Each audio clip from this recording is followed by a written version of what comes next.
Brian, thank you. We appreciate your time this morning. I appreciate you having me on. Thank you.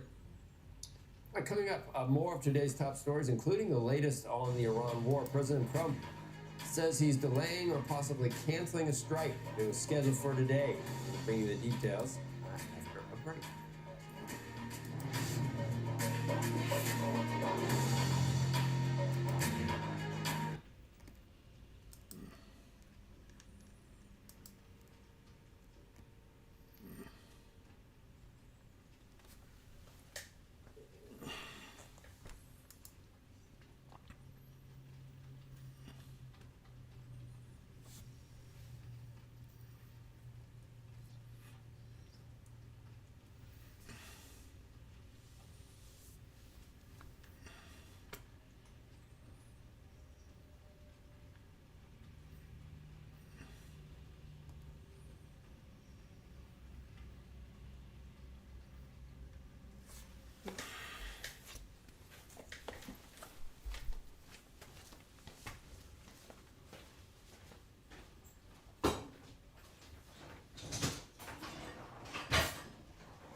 President Trump saying he's going to pause an attack on Iran that was scheduled for today after requests from the heads of Qatar, Saudi Arabia, and the United Arab Emirates. In a Truth Social post, the president said serious negotiations were taking place on a deal that won't allow Iran to have a nuclear weapon. So the president noted that he's told the military to be prepared to strike on a moment's notice. Later yesterday, the president said he'd been asked by the Middle Eastern countries to delay planned attacks for only 2 to 3 days at this time. So pressure's increasing. We'll see whether it bears fruit. Meantime, the news on the soap opera that was Elon Musk losing his lawsuit against OpenAI and its CEO Sam Altman. A federal jury in California said Musk waited too long to sue over claims that OpenAI violated an agreement to operate strictly as a charitable nonprofit. The court didn't address whether Musk's claims were valid, instead ruling that they were outside of a 3-year statute of limitations, so they didn't really have to actually make a choice about anything else. The jury deliberated for less than 2 hours. CNBC spoke with attorneys for both sides outside the courthouse in Oakland. He's a formidable adversary, of course, and he hires terrific lawyers, of course, and he is tenacious in his opinions, and of course, and his positions. But we find that the persistent application of legal principles and the remorseless search for evidence is what wins cases, even against Elon Musk. I have a one-word reaction: appeal.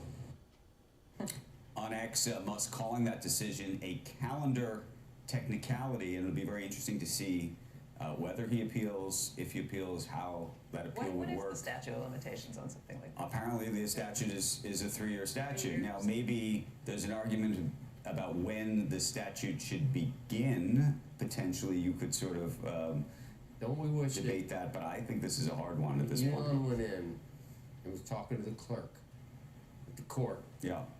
Don't you wish the clerk said, "Oh, wait a second, Too did many. we need to do this?" I mean, we love the drama and everything else, but couldn't you have known this before going through all this? Part of the case was this argument, though. So there was the Depending timing on of it, where. and then there was all of the merits So of the actual thing. Okay, so this jury decided we didn't have to deal with the merits of Right. anything. We're I just think, it's just a lot of money and a lot of time and a lot of drama, and if they knew the statute of limitations had worn out, there would have been no reason to. I think Andrew's right, though. The question That's of right. when the statute begins. That's part of Where that. the- Well, maybe just focus on that then, and that could have been an hour The timing. to argue on both sides of whether it was triable or not, or whatever. Very I'm hoping for the. I thought the judge was going to have a lot more say in this, but in Right. this case, she actually does listen to the jury. Well, she didn't have to, but I guess she could have said, "I don't agree with you," but Yeah. apparently did. Yeah. All right, in the meantime, Blackstone teaming up with Google on an AI cloud business venture. Blackstone will invest $5 billion in equity to bring large amounts of data center capacity online next year, with more planned for the future. The partnership will make use of Google's custom AI chips. In a statement, Blackstone President John Gray said that the venture will help meet what he called the unprecedented demand for compute. You can see Blackstone shares up by about 0.9%. Alphabet shares up by just over 0.5%. Coming up, the SEC looking at opening up another avenue for investors to get into the market, but companies who issue stock may lose some control. We'll bring you that story next. And then tomorrow, a CNBC exclusive, Jeff Bezos, live from the Blue Origin rocket factory in Florida. That's going to happen at 8 a.m. Eastern tomorrow. We're going to talk about everything. You don't want to miss it. Stay tuned. You're watching Squawk Box, and this is CNBC.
back to Squawk Box. The Trump administration reportedly getting ready for an update on how investors can participate in markets. Bloomberg saying the White House getting ready to release a plan that allows for trading of digital tokens that represent stocks. The go-ahead would come from a so-called innovation exemption from the SEC. The report says regulators that are leaning towards allowing trading of so-called third-party tokens on crypto exchanges. The third-party designation means the tokens wouldn't actually be backed or sanctioned by the issuers of the stocks that the instruments are designed to track. This is important, folks. Proponents of tokenization say that the 24/7 nature of the technology will help make markets more efficient.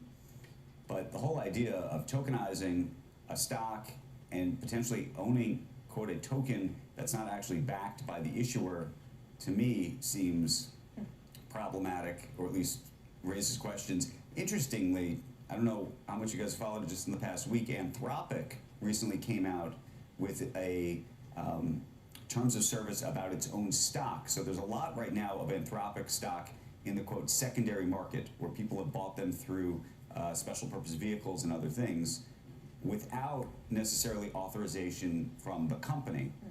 And they have effectively said that those shares are not just potentially, but are void. So if you bought shares in the secondary market of Anthropic without going through the official channels of buying that directly from the company, they're saying those shares, when there's an IPO, will have no value. That actually doesn't surprise me, I guess. So once you get there, so if you start there, right, and then you start to get into the idea that somebody's going to, quote unquote, tokenize a share of something without authorization, and that it's not actually backed by anything. It's kind of crazy. All of a sudden you get into this very weird netherworld. Now, I don't know, maybe there's going to be lawsuits from folks who bought these secondary shares. All sorts of things are going to happen. Take it lying down. No. And it's unclear how many secondary shares there are. There's a lot of there's billions of dollars of secondary shares of Anthropic that are floating around. Some of which were sold directly by the company through some of these tenders and other things. Some were sold, through these special purpose vehicles and things that are created. Like you're like, I don't like what happened with my reservation. They're like, too bad you bought it on Priceline. Hopefully not Priceline, but there are less reputable firms that you might buy. Well, anytime you have a problem, if you don't go directly through the company, right, they say it's not their problem. That can be. Yeah. All right, the Trump administration says that it will add hundreds of generic medications to its Trump RX direct-to-consumer sales website and partner with Amazon, GoodRx, and Mark Cuban's low-cost drug company. Executives attended an announcement event with the president yesterday. Here's Mark Cuban at that event. When you click through Trump RX to our site, not only will you see a great price, but you'll see our actual cost and that we only mark it up 15%. And what makes this incredible, Mr. President, all the volume and all the people that are going to come from the site, as our volumes go up, our costs go down, which means we'll be ending up charging less to people over a period of time. It's unclear if all patients will see more savings from the Trump RX site. Those with insurance already may have cheaper pathways that exist. And coming up, CBC's list of the most disruptive companies. We're going to reveal them after a break. First, so here's a look at yesterday's S&P 500 winners and losers.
Today we're unveiling CNBC's 14th annual Disruptor 50 list. Julie Borston has the top 5 companies.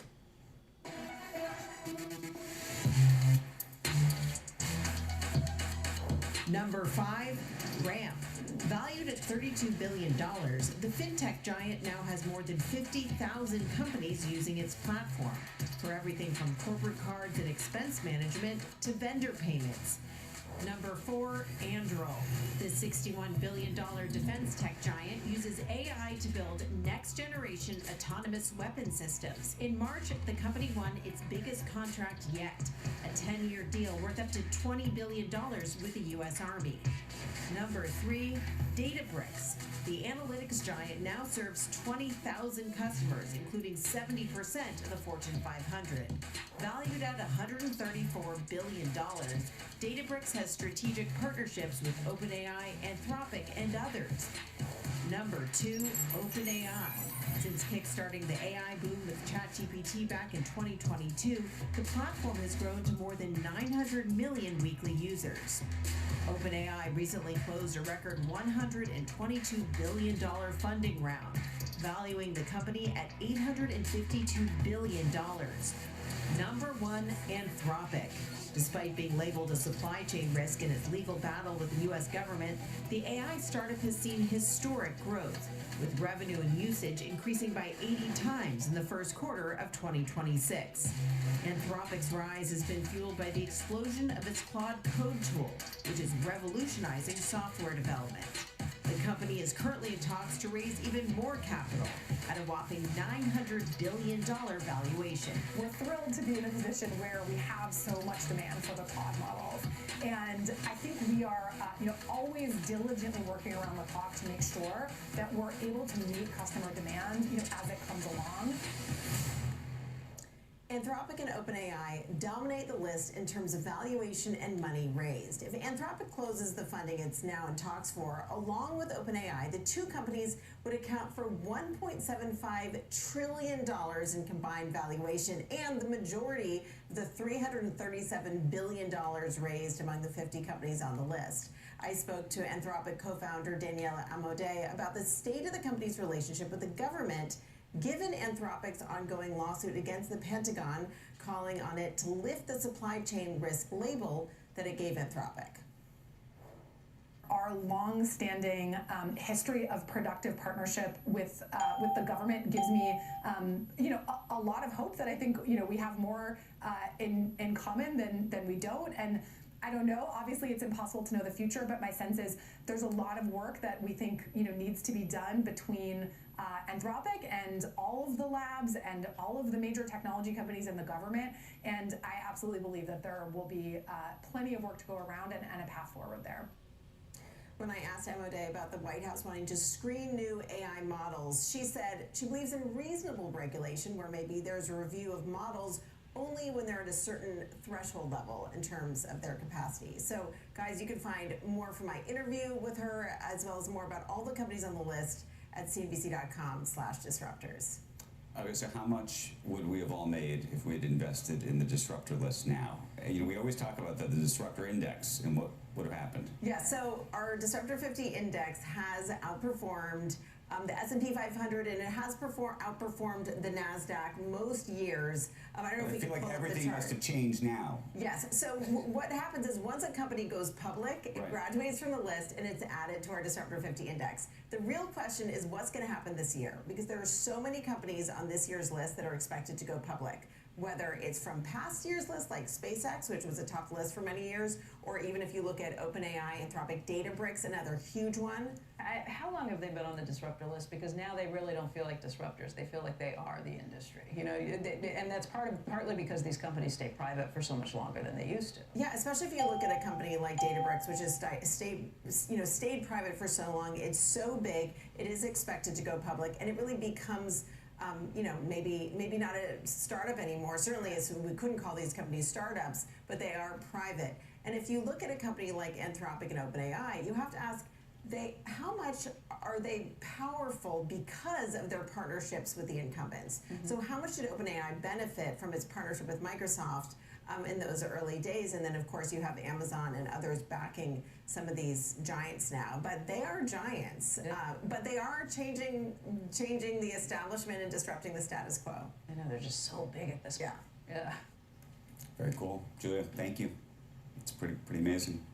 We're going to see a lot more of you, I think, throughout the day with A lot the of disruptive disruptive list. 50 companies on CNBC today and throughout the week. Who should we be expecting? Who are you most excited to talk to? Well, Ramp is coming up, and we have a number of companies. Ramp is coming up later today, and then also one big theme that's new this year is the idea of vibe coding companies. We have 3 vibe coding companies on the list, even though there's been a lot of AI on the list for years. There's going to be, you're going to hear from 3 vibe coding companies. And then today's lineup, you have the CEO of Shield AI, Gary Steele. And then tomorrow, Replit, Amjad Masad, and Databricks, Ali Goetze, of course, one of the giants that is anticipated to go public soon. Okay. Julia, thank you. Coming up in just a moment, housing in focus in Washington, especially with interest rates up. We're going to talk to Congressman French Hill. We're going to do that next. And then at 7:10 Eastern Time, the CEOs of NextEra Energy and Dominion Energy will talk about their big merger. And then tomorrow, you don't want to miss this, Jeff Bezos, live from Blue Origin's Rocket Factory in Florida, CNBC exclusive at 8 a.m. Eastern Time. Don't go anywhere. Squawk Box returning right after this.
Thirty-year fixed mortgage rates hitting their highest level since last July. Later this morning, the House is going to debate an amended bipartisan housing bill. It's scheduled for a vote tomorrow. President Trump has been urging the House to pass the Senate's version of the 21st Century Road to Housing Act. Joining us now, Financial Services Committee Chairman, Congressman French Hill.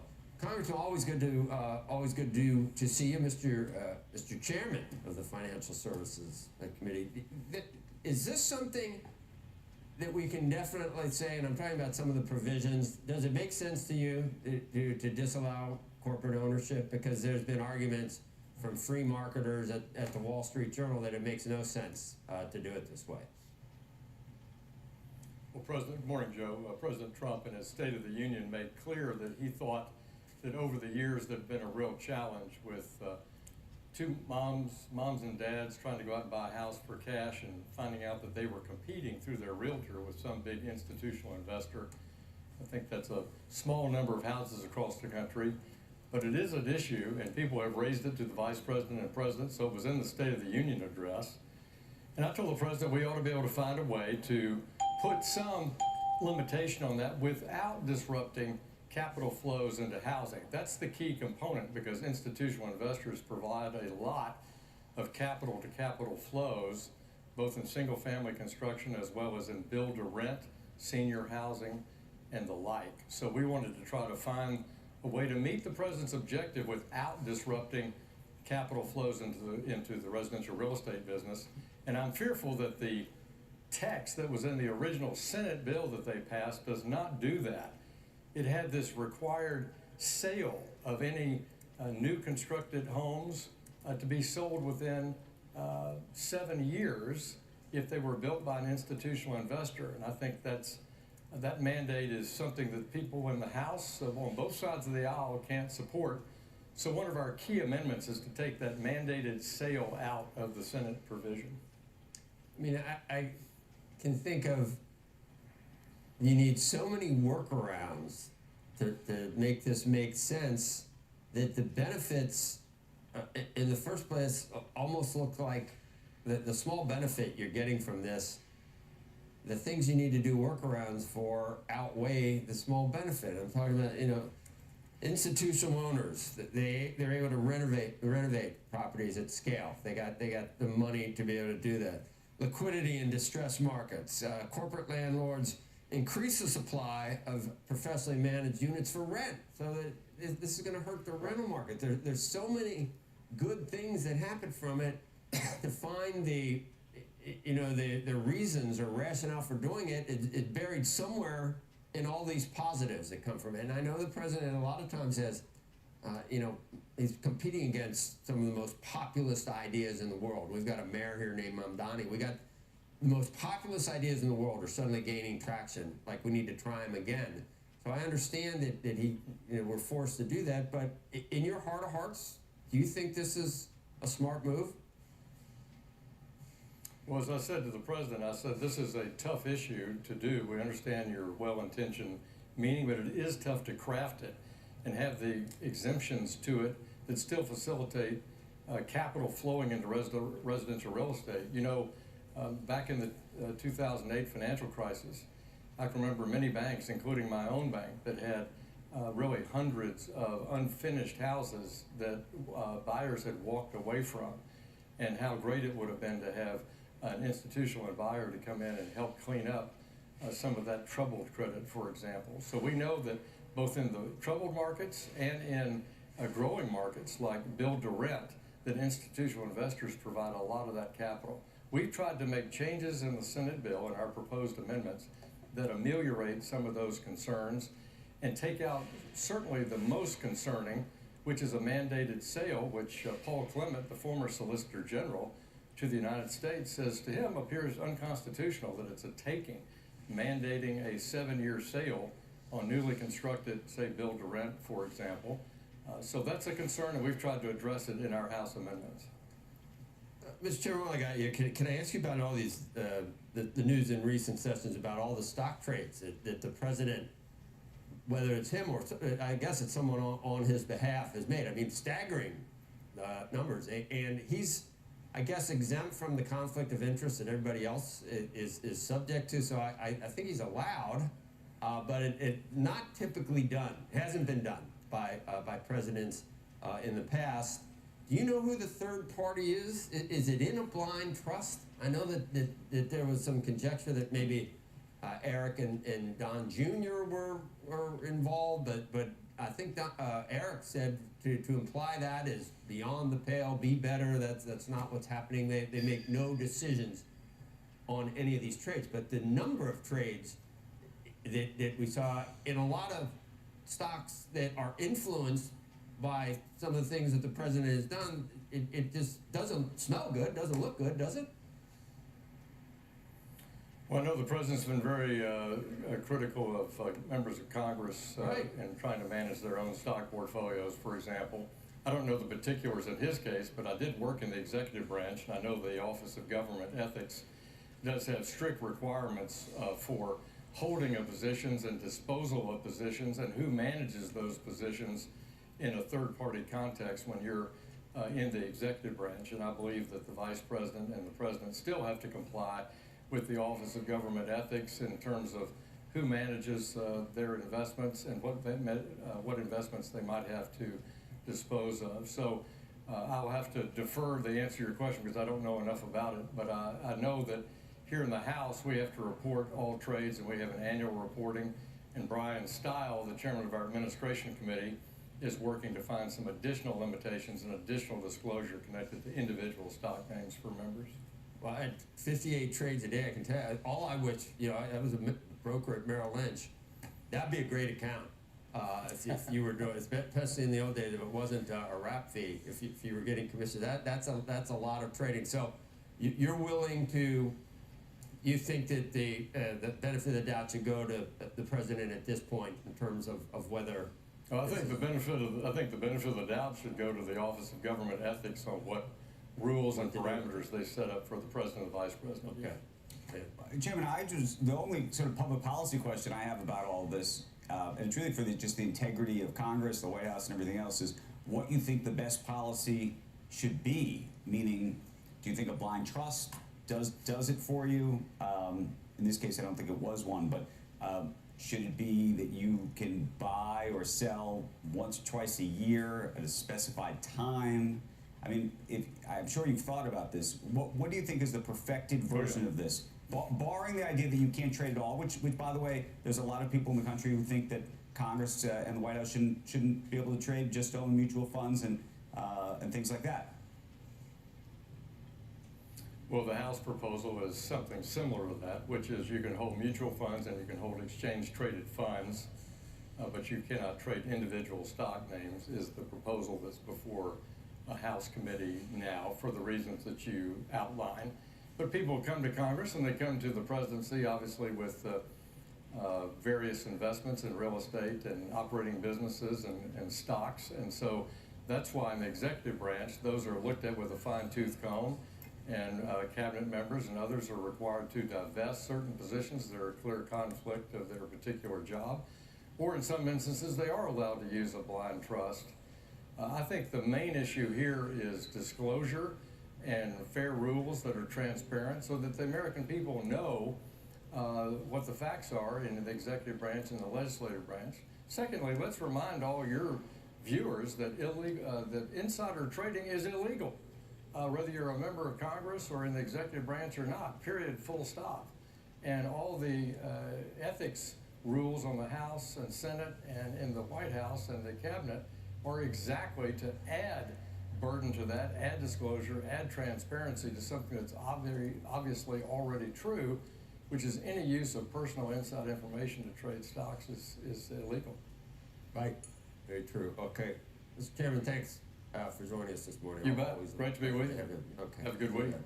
Okay, you too. When we come back, Anthropic giving companies testing its powerful Mythos AI technology the green light to share what they've learned, at least with their peers. We've got that story next. But first, the AccuWeather forecast with meteorologist Bernie Rayno. The hottest day of the year for many along the I-95 corridor. 90s for Boston, New York City toward Raleigh. AccuWeather real field temperatures over 100 degrees. Some thunderstorms, Chicago, Kansas City toward Dallas with some delays. No problems in the western United States today. Watch the delays all day in Chicago, this afternoon in Dallas. AccuWeather for Business delivers proven superior accuracy with often earlier site-specific warnings that reduce false alarms and costly disruptions so your business stays best prepared. Visit business.accuweather.com.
Earlier this hour, we revealed Anthropic topped CNBC's latest Disruptor 50 list. One of the reasons is its powerful cybersecurity AI model, Mythos. A Wall Street Journal report says that Anthropic is now telling companies that who are testing Mythos that they can share cyber information gleaned from that model with other organizations, provided that that sharing is done responsibly.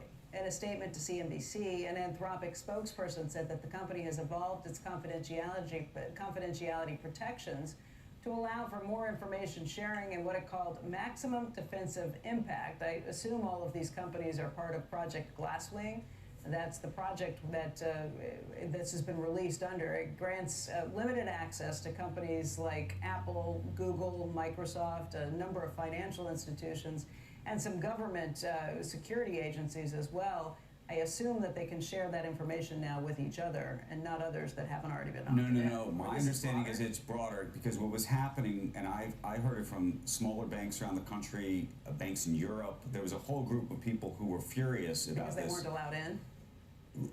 Because they weren't allowed in, but more importantly, historically, cybersecurity departments at banks, big banks, small banks, share a lot of information, especially around open source software where they need to get it patched. Yeah. This required an NDA that was very strict about what could be provided. Project Glasswing did, yeah. And so there was a view that because this information couldn't be shared, that there was going to be like a haves and a have-nots situation, where if you were not part of this group, you were like exposed in a crazy way. Right. So this is going to begin the process of allowing at least them to know about some of those things. It does not provide them necessarily with access to Mythos itself. Just to know to go fix some of But the... if a cybersecurity, if the cybersecurity department at JP Morgan knows about something, they technically now can share that information with, I don't know, name You're right, some that is smaller what this bank. is. I'm just looking up And so more on that's this. We fully support our partners sharing findings with each Right. other and companies outside outside of Glasswing it. So that's to triage conceptually what this is all about. vulnerabilities. And that's important because it While really there was was never a specific Glasswing NDA, they say confidentiality protections were something partners asked for at the outset and were built into the agreements that the partners signed. Right. It's interesting. Coming up, New York City's mayor sitting down with key bankers after angering a big slice of the city's financial community. We're going to get into that after a break.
Welcome back to Squawk Box. New York City Mayor Zohran Mamdani meeting with JP Morgan CEO Jamie Dimon and Goldman Sachs CEO David Solomon. That happened yesterday, and this follows a backlash against wealth tax proposals and a perceived anti-business sentiment after the mayor filmed that video outside of Citadel's CEO Ken Griffin's home. Joining us right now is Partnership for New York City President and CEO Steve Fulop. Good morning to you. Good morning.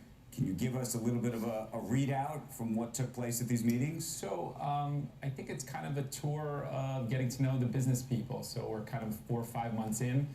I think that the Ken Griffin thing actually hit a chord where, for the first time, the mayor feels some real concern around the relationship with the business community. So he's kind of been proactive starting at the end of April with these sort of meetings. Were these organized by you? Were they organized by him? Were they organized by the banks themselves? What happened? The first meeting was at the end of April with myself and the chair of the partnership, Rob Spire, CEO of Tishman Spire, and then subsequent, we heard from our members that they were reaching out the following week to Jamie Dimon, David Solomon. The one from Bank of America predated the Ken Griffin thing.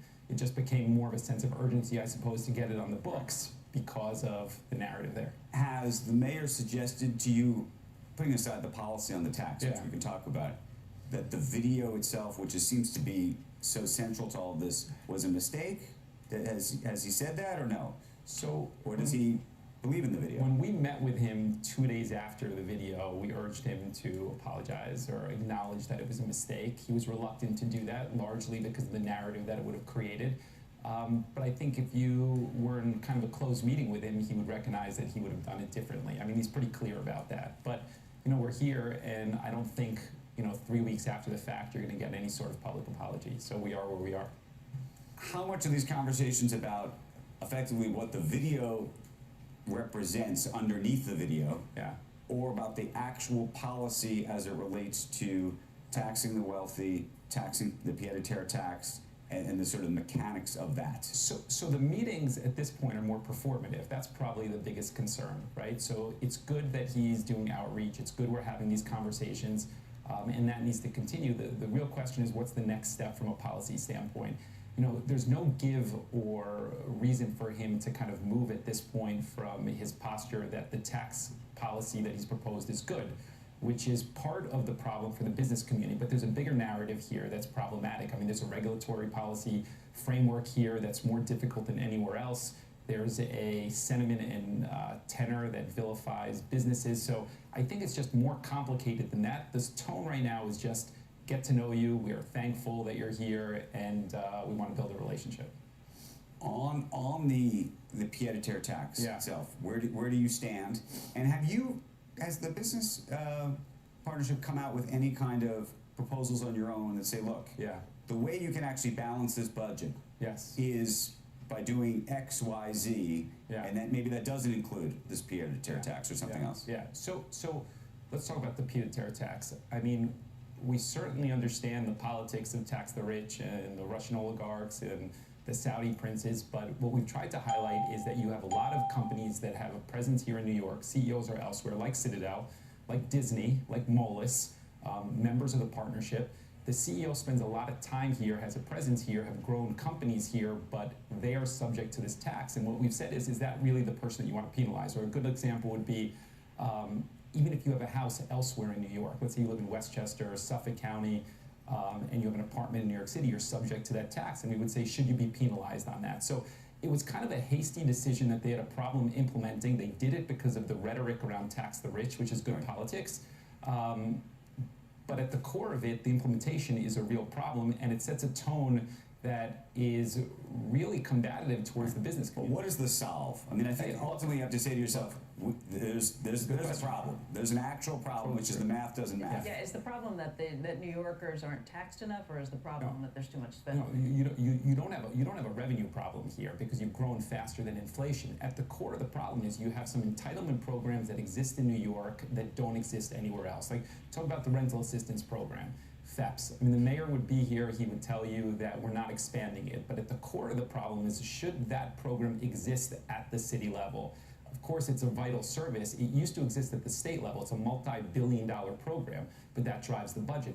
In the private sector, when you start a program, you reassess it at some point down the road. Government and politicians never do that. So that's really the problem. So you layer one program on top of the other, and then you kind of get into this situation that we are today. So, I mean, how do you fix it? You really have to have an honest conversation with no sacred cows. You got to talk about housing in a way that is not beholden to any special interest, whether it be labor unions or advocates on set-asides on affordable housing or school reform, same part thing. Of the problem, it seems like, and I've always wondered whether a city has any leverage in these contexts, is there are services that this city has tried to provide on its own that effectively, as you mentioned, I think where you're going with this is, that should effectively be paid for by the state. You also, by the way, have the MTA. I mean, you have a whole bunch of things going on as it relates to transport and other things that historically you would think should be paid for by the state.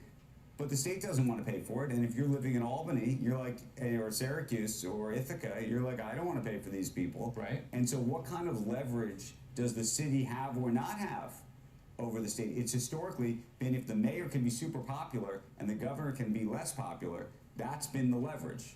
Right. So I would argue that New York City has a unique opportunity, ironically, with Mayor Mamdani, in the sense that he wasn't elected with any special interests. Most of them were not with him. So he could effectively be a change agent by saying that we're not beholden to any of those things and some of these programs aren't necessary. There's 49 other states. The overwhelming majority of them do not have the infrastructure and the programs that exist here in New York City layer on top of them. And they don't have the same cost of government. So if you're fair about it, you would ask yourself why. And I think the business community in these meetings, while the mayor is looking for some sort of introduction to have a conversation, the business community's tone is, you need to get your costs under control and we need to have a real conversation because people are venturing into other parts of the country because they're more welcome there. Steve, thank you. I appreciate it. We'll see where all this goes. Appreciate it. Thanks. It is just past 7 a.m. on the East Coast. You're watching Squawk Box on CNBC. I'm Andrew Ross Sorkin along with Joe Kernan and Becky Quick. Among today's top stories, President Trump saying he's going to pause an attack on Iran that was scheduled for today. This follows requests from the heads of Qatar and Saudi Arabia and the United Arab Emirates. The president said serious negotiations are taking place on a deal that won't allow Iran to have a nuclear weapon. And Home Depot, reporting earnings of $3.43 a share, topped estimates by 3 cents, revenue of $41.8 billion. That was just ahead of expectations. Home Depot affirming its full-year guidance. That stock, we'll call it just marginally down. It had been up actually for a quick moment after that news first broke. And then the nation's largest commuter rail line here in New York, by the way, getting back up to speed today. New York's MTA reaching a deal with 5 unions on wage increases, ending a 3-day strike. Some services will resume today at noon. Full service expected to be restored by 4 p.m. And we should thank everybody who's listening to us in the car, in the traffic, on the way into New York City this morning. I'm checking the futures this morning, which actually Home Depot has made a difference. The Dow was coming back. It was even better than that when Home Depot was up about 3 points, but now it's more or less just barely down. Let's hit to Pippa Stevens with a look at this morning's pre-market movers. Pippa, good morning. Good morning, Joe. So let's start here with chip stocks since they are a large part of what's dragging down NASDAQ futures this morning. Giants like NVIDIA and AMD both down by about 1%. That does, of course, come right before NVIDIA reports results tomorrow's. Memory stocks also under pressure here. SanDisk down more than 2%, Western Digital 2% as well, and Micron down about 1.5%. Meantime, Akamai is falling after announcing a $1.3 billion offering of convertible notes or bonds that can be converted to stock at a later date. These can be dilutive to existing shareholders, which is weighing on the stock this morning, sending those shares down some 3%. And finally, ServiceNow is getting a nice vote of confidence from its executives, a number of which, including CEO Bill McDermott and CFO Gina Mastruana, disclosed share purchases in the thousands. The stock is one of a number of software firms that have struggled as of late due to AI fears, but still, those shares up nearly 6% here on the morning. Joe, back to you. Great. All right, Pippa. Thanks. See you later. Thanks. When we come back, the CEOs of NextEra Energy and Dominion Energy on their mega deal, creating a utility giant in the middle of the race to power AI data centers. They will join us next. And later this hour, another power play. McLaren Racing CEO Zach Brown making an investment in Marc Messier's multi-platform sports company, Game 7. They will join us at 7:30 a.m. Eastern Time. Squawk Box will be right back.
back, everybody. NextEra Energy acquiring Dominion Energy in an all-stock deal valued at nearly $67 billion. That merger creates the largest regulated utility in the world, and it unites two leading players in the race to meet electricity demand for AI data centers. Joining us right now are the CEOs of both companies, John Ketchum, the NextEra Energy CEO, and Robert Blue, who is the CEO of Dominion Energy. And gentlemen, welcome to both of you. Thanks for being here today. Good morning. Thanks a lot. Let's talk first about how this deal came together and why. John, what makes Dominion so attractive? Well, we have just terrific opportunities to drive growth and affordability. This deal is all about affordability and scale.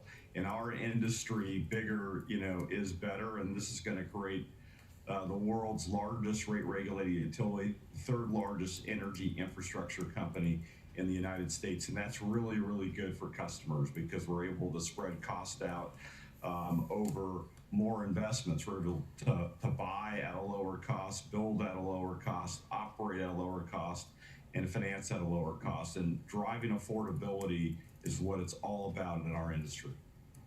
Affordability is also important to the state and federal regulators that have to approve this deal. What promises have you made to them along those terms? Well, we're bringing right out of the gate $2.25 billion in bill credits. That's to start. And then with the scale benefits that we'll have as we accommodate the growth and make investments needed to address what is skyrocketing power demand across the United States, something we haven't seen in generations. Being able to do that in a responsible way that really leverages the scale benefits that this transaction brings will lead to long-term affordability benefits for customers. Bob, I know that's a big issue with Dominion. I think you've had more than 450 data centers that you've got up and running just since you started keeping track of this. Talk a little bit about that demand, what it means. Yes, we've connected more data centers than any other company. And we need to be able to meet that demand, as John said, in a responsible way. And this combination with the scale that these two companies together will allow us to be able to provide service for all of our customers, not just our large load customers like data centers, more cheaply. And so we think that's going to be good for everyone, and it's going to give us a chance to address the need to connect new customers, serve demand on the schedule that they need it, and do it in a way that's fair to everyone. This combination allows us to do all that. How does it do that? And Bob, I think you've talked a little bit about how you haven't seen demand like this in the industry since the end of World War II, when there was such a big boom coming back, the baby boomers. That's exactly right. And the way it allows us to do that is just what John described. It's the scale, and not just the scale. Scale is important, but smart scale is more important. And putting these two companies together that have a history of being capable of building in an effective way, I think it's going to allow us to unlock a lot of value for our customers. Between the two of us, over the last decade, we've built more new generation than the next 25 companies in our industry combined. So that kind of expertise together will allow us to build what we need and do it in a way that is cost effective for customers. John, I know that the industry plans to spend tens of billions of dollars on new electricity generation, things like transmission lines and making sure that there's the power to move all of those things. What are your plans specifically? How do you see this playing out? Well, we're going to be investing $60 billion as a combined company per year. So think about it as about $500 billion in investment in the United States of America across all 50 states. This nation needs a company to lead in this environment where power demand is so high and where we need generation to power our economy, whether it's large load customers, everyday customers that are using power more at their home. And that's really what this combination allows us to do, is to lead as the world's leader in providing power generation and transmission solutions for our customers. And we're going to do that in Virginia, North Carolina, South Carolina, and Florida. But like I said, we're also in every state across America. And we're a builder. We're a builder that's committing capital and getting it done. And there aren't a lot of builders in our industry, and there certainly is no builder in our industry that has the scale and expertise that this combination brings. John, NextEra has long been known as kind of a clean energy company focused on natural gas. What are going to be the sources of power for the future? All of the above. It's going to take everything. It's going to take a combination of natural gas-fired generation, a combination of nuclear. We're recommissioning a plant in Iowa right now called Duane Arnold. Dominion Energy has a very large nuclear fleet, as does NextEra.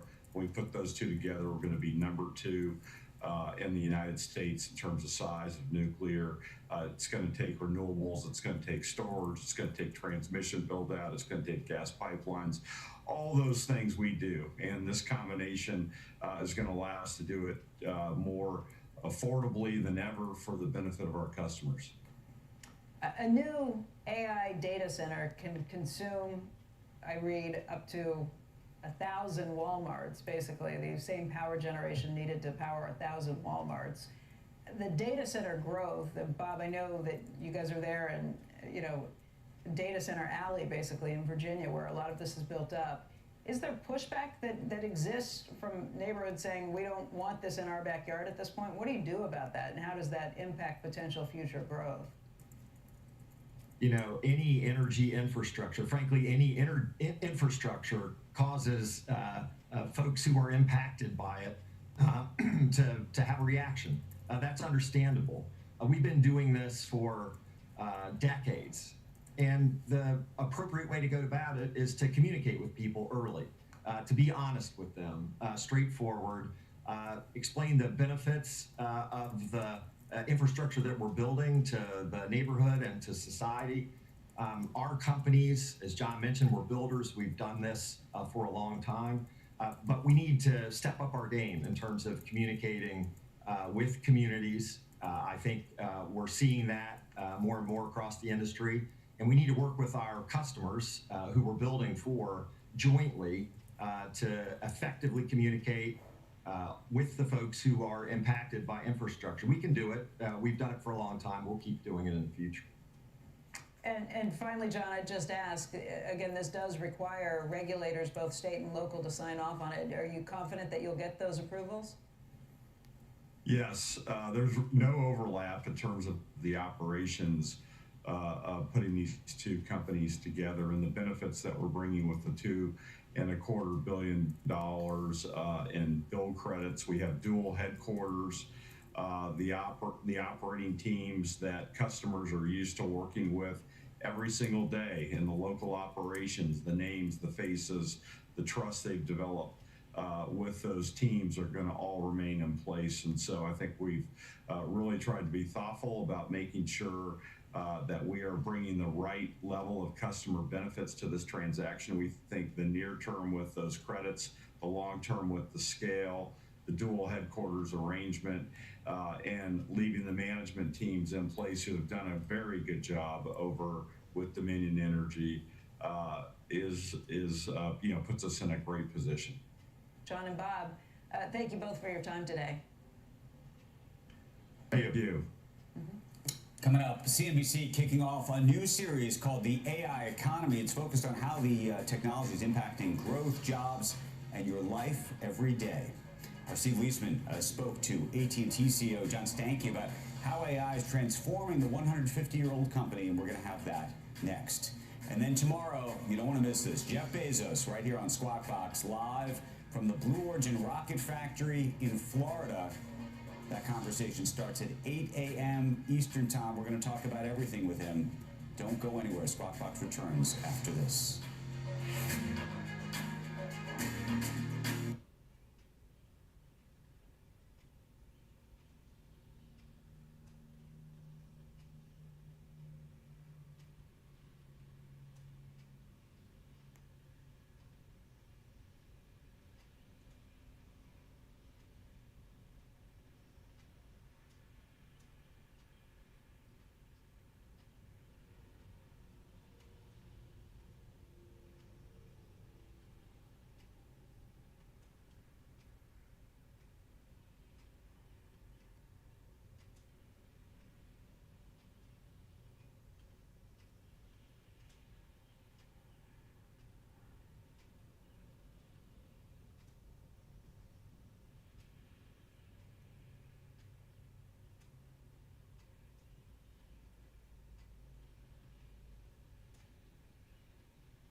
Stocks, CNBC launching a new series called The AI Economy, and senior economics reporter Steve Leisman sat down with AT&T CEO John Stankey to discuss how AI is transforming the company, the workforce, and the economy.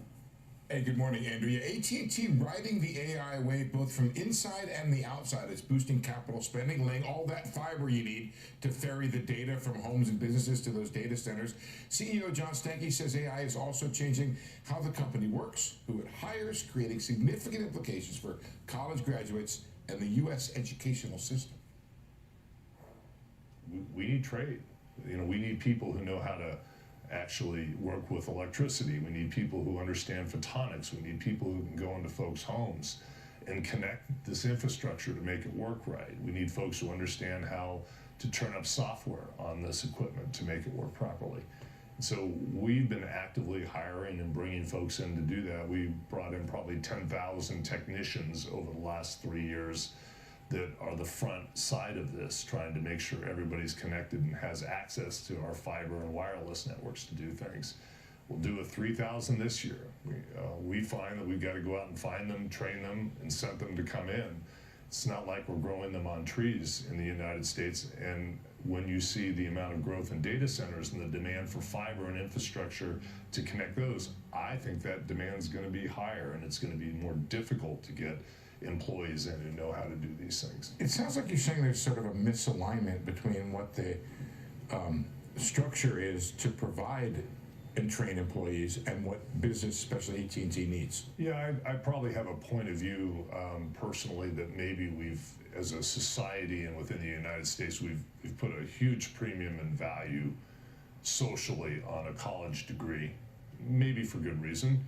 But in some cases, if you go in and you look at all the subsidy that's been put in it, low government finance loans for people to go to school, and then you ask, do they come out with a degree that increases their earning power in such a way to make that investment warranted?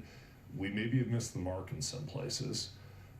And maybe we've subsidized the cost structure of delivery that hasn't been optimal when you see the cost of education increasing at higher than the rate of inflation. When you come to work at our company, it's a good middle class wage. You get healthcare benefits, you can earn good money. We have, I think, a fantastic environment for people to work in. And so I think as a society, maybe we want to put the value on work, no matter what the work is, so long as it's a good living wage. AT&T has been around for 150 years. Stankey's been there for 40 of them.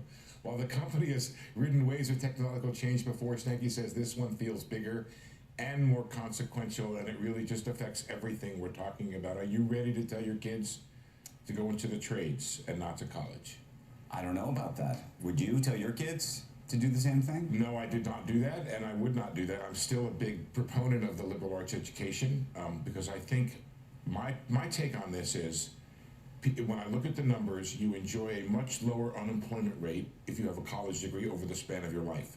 Right. Why That's been true in the past. It's been true in the past. Let me just tell you, we have a whole package of stuff online done by a whole bunch of people. It's a great article by Gabriel. I want to read some of the names of people involved here very quickly. Marisa Forziati, Jason Regano, Emily Park. I can't read everybody's name here, but it's a huge team effort. And we're going to get really down and dirty. We talk to people who have been involved in this, companies making the change. It's happening, and it's going to happen more. And these are the kind of questions we have to. Now, if I could get... What's happening? It's happening more than the trades are... The trades are, and people need these different sorts of workers. And then there's the other side of this, which I get into in the second part of my interview here, guys, with John Stankey. I asked him about whether AI will lead to layoffs among white-collar workers like coders and engineers, and how the company is addressing the shortage of workers it needs. We tend to look in geographies where we really need resources, and we're active oftentimes working with community colleges to build apprenticeship programs where people can go in and spend several months working with a local community college to get some of the basic skills that might make them qualified to come in and then train with us. And we'll reinvest in training for them to get the fundamental skills if they have a base level of expertise. But we also know we need to provide career pathways. When somebody comes in and does one of these jobs, they may work for a year or two as a technician, getting the skills that are necessary to know the fundamentals, but they want to move on in their career too. So we've offered augmented capabilities, those that can demonstrate proficiency and maybe float a little bit higher to the top, or 20-30% of the workforce can go in and get additional training on leadership skills and communication skills and organization skills. How much are you investing in that side of the business?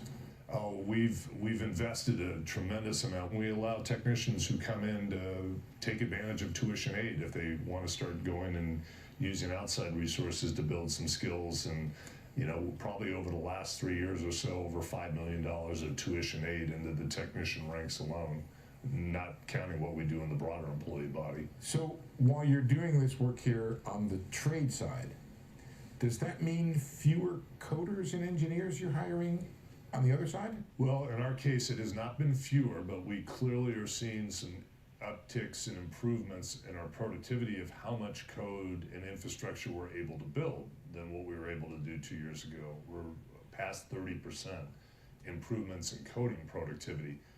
What we've elected to do with that improvement is do more work, not necessarily have fewer people. So we have a similar number of people than what we had before, but we're getting far more projects done that are driving value back into the business. So 30% improvements in productivity. If you think about Over the what idea, period of time? 30% in just a few years. If you think about the idea that productivity grows at a 1.5% rate in a good year, that's how many years of productivity? 60 years of productivity or so in a very short period of time. And that means fewer in this room. It's the macroeconomics of this are okay if it's AT&T doing these trades jobs, because those are middle class jobs. Think about what happens though if it's fewer coders and engineers and more tradesmen and they're not working for AT&T. That's where you start to get into an interesting discussion of whether or not the middle class will be hollowed out. But what about all of the people who just pick up the phone to help people? I mean, that, like at an AT&T, you probably have just the service providers. First of all the virtual call centers I've used are terrible so far. Right. So far. Run into that? Some are getting marginally Some are getting better. Okay. Those jobs could be gone. Absolutely. It's extraordinary. What we don't know though is there'll be jobs created. That's the all the economists talk about. And there when you drive down the price of something, you increase the demand for it. Mm-hmm. So think about like an MRI is a very special thing to get.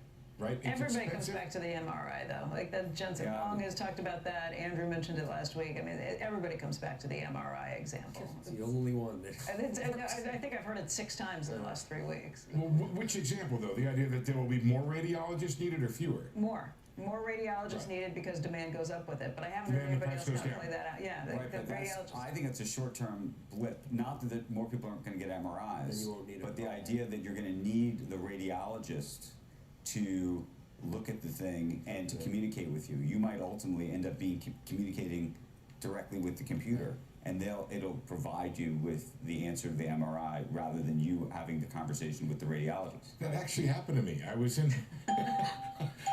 So if you go into a trade, go become a radiologist. Honestly, that's the only jobs that are going to be around. The only jobs. I got the results faster than my doctor, and I told the doctor I'm fine, and she said, "Oh yeah, right." Yeah, I mean that's. But here's a good example. I had my checkup, and you get the blood test or whatever. You get it back, and you get all the blood work back from the blood center, and you get all the information pretty much on the sheet. If you're crazy like I am, I put it into some of these AI services to ask, do you see any patterns or problems or this or that? And then I ultimately had a conversation for half an hour with my doctor on the telephone about it, but I didn't have to, and I knew as much as the doctor did, I think, through all the reports and emails that I got, as opposed to the conversation itself. I'm not saying the conversation's not valuable, and I love my doctor, by the way. You're saying you hyper-manage your health. I've never seen. I've never seen that. That's not the Andrew we know. So anyway, my only point is you may not need the doctor for certain things. You worn a things. mask in the last week. I was on an airplane. There was that would be a affirmative. Yeah, okay. Absolutely. Proudly so. There's Ebola around. I guess. I mean, can't be too. But only one mask. They're taking them to Germany. Because all of this stuff is discussed at length online, and the full stanky interview is there.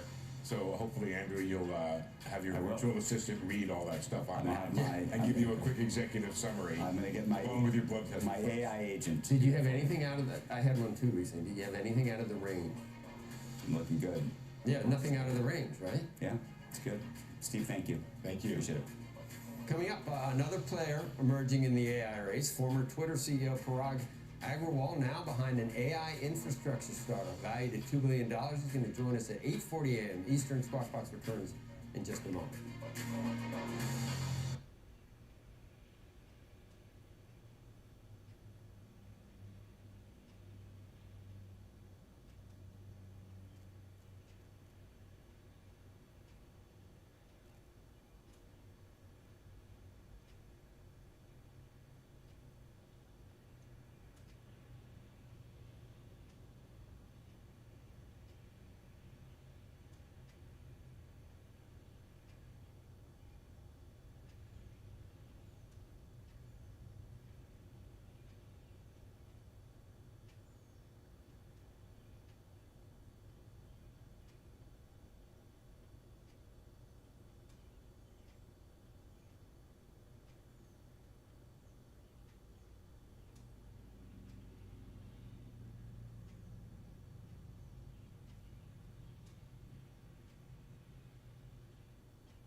Coming up, a leader in F1 racing teaming up with a hockey legend.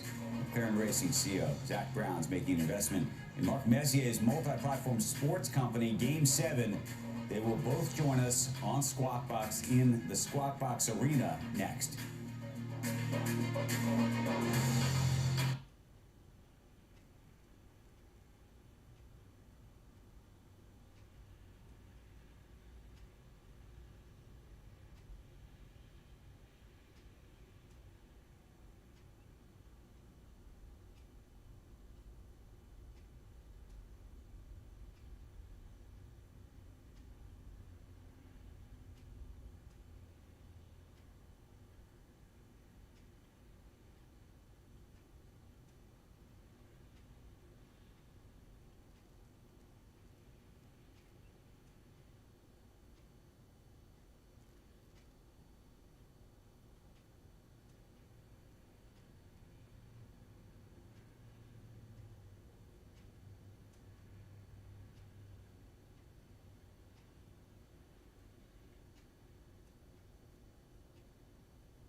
Welcome back to Squawk Box. McLaren Racing CEO Zach Brown announcing a personal investment in sports company Game 7 this morning right here on the set. Joining us is Zach Brown, CEO of McLaren Racing, and NHL legend Mark Messier is here, co-founder of sports platform Game 7.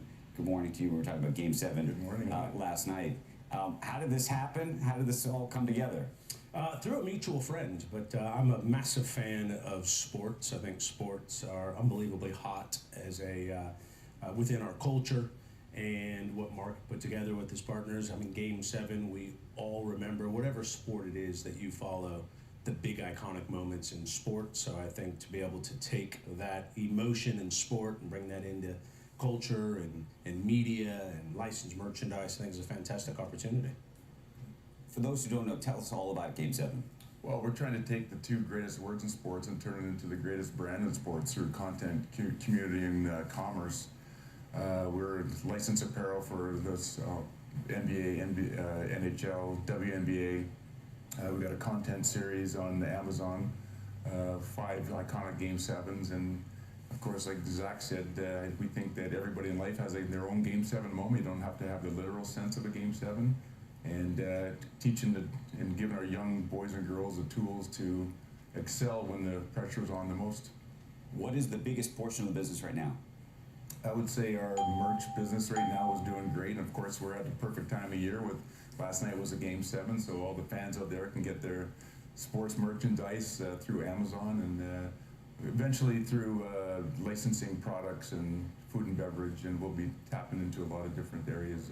Have you been making lots of personal investments in all sorts of sides of sports? Or is this not lots. I'm very picky and choosy on things that I believe in. I mean, I love sport. We had our own Game 7 a couple years ago. When we won the Constructors' Championship for the first time in over 20 years. I think we've all seen those sports teams celebrate in the locker room when they've had an unbelievable victory.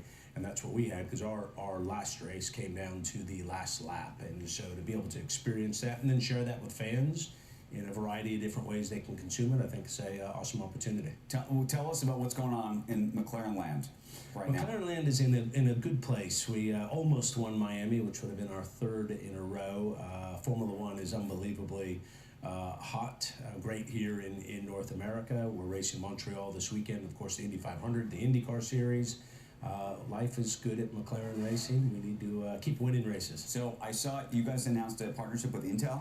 We certainly did. So here's the thing about that. I was thinking, do we all as taxpayers, the U.S. taxpayer has a stake in Intel now, all of us. How did that deal come about?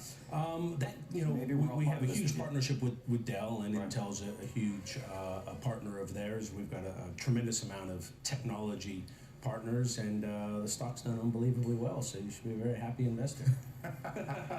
Are you involved in F1 at all? I'm involved through a friendship with Zach. I've been to a few races now, and I've always been a car guy. Is there a place for Game 7 in that universe? I would like to think so eventually.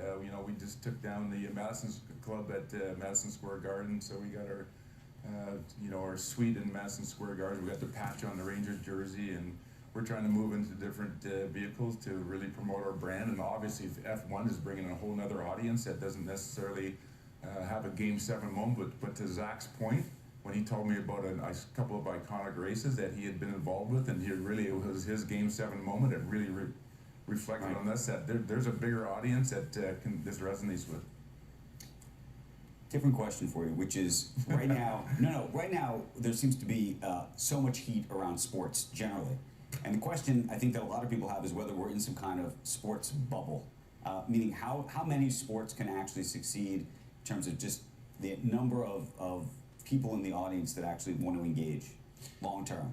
I think we've been hearing about the bubble for a long time. If you look at the franchise value, every time a big franchise is sold, everyone goes, oh, that was a crazy number, they overpaid. And then you look 5 years later and you go, that was a deal. So I think the major sports, those have been here a long time. They're going nowhere other than they're going to continue to get bigger. Obviously, there's a lot of different sports that come into play, and some of them have come online and been, look at the UFCs and paddle tennis and things of that nature. Well, so that's the question. Are there sports that you look at right now and you say, that's the next one? Well, I think you'd have to look at,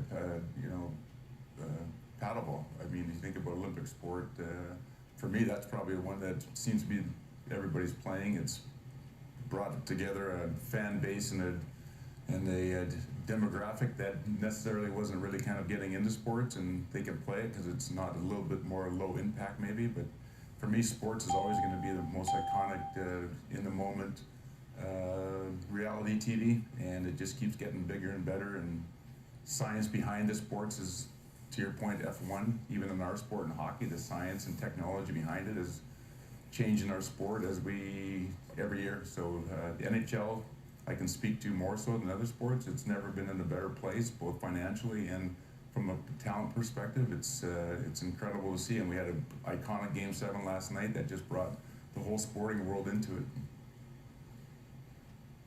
I think you also have major sports that are starting to kind of build incremental games. If you like, World Baseball Classic's been around a long time, obviously with the new golfing league. So I think you've got new sports coming online, and then you have the big sports that are kind of adding incremental viewership opportunities, participation opportunities. I think participation is a big aspect, and that's something. But so what's hard is I was thinking about participation in the context of F1. You can't really participate in F1 as a driver. I tell you what, there is technology like out to drive. there. And this day is coming, and it's not that far away through esports and simulation. We're not far away from, if you want to race Lando or Oscar in the Monaco Grand Prix, we're going to be able to put you in the Monaco Grand Prix. That technology is here, and I think when you can then, as a fan, go, no, I don't want to just watch the Monaco Grand Prix. I want to be in the Monaco Grand Prix. That's going to be a huge moment. And that technology is not far away. Mark, you're one of the most famous people to ever come from Edmonton. And I just wonder if you talk to other people from that line, you know, like Michael J. Fox, Katie Lang, and then Greg Abel, who's the new CEO of Berkshire Hathaway, who also happens to be a huge hockey fan, too. Well, Edmonton, you know, I grew up in Edmonton, which is, for me, one of the greatest experiences in my life. We lived outside, and, we're farmers. The people there have grit, determination, but we're a really tight-knit community. And you think about the people that actually got it, not only from the business world, but the music sector, obviously the sports. I'm proud to be from Edmonton. I spent a large portion of my career playing in Edmonton and winning 5 Stanley Cups alongside of Wayne Gretzky and some of the greatest players that ever played the game. And of course, we, in 1985, we're voted the best team over the last 100 years, so we're proud of that. But just being from Edmonton and having the chance to play in front of my hometown and family and friends was an amazing experience. And Game 7 is because you were, what, 7-2 in Game 7s in your career? Well, I just learned so much of being in those moments. You think about all the preparation, all the time you put into your sport, honing your craft and your skill set. And you realize that there's a lot to be learned from the game, from a psychological standpoint, from a mental standpoint, and you got to train your mind just as much as you got to train your body, and you do that sometimes through 9 Game 7s. 9 Game 7s. 9 Game 7s. Nobody else has been in 9 games. There's been a few people that have probably been in more actually. I think you got to be in a lot of.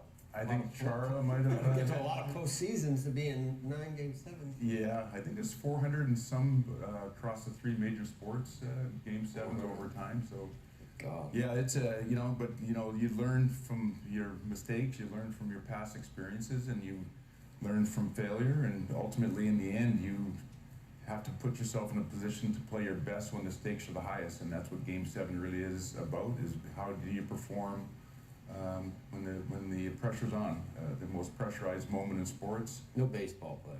No way. Baseball? No way. Why? 7 Game 7? No, have been in 9 Game 7. No way. I know some hockey players. I know Chara's been in.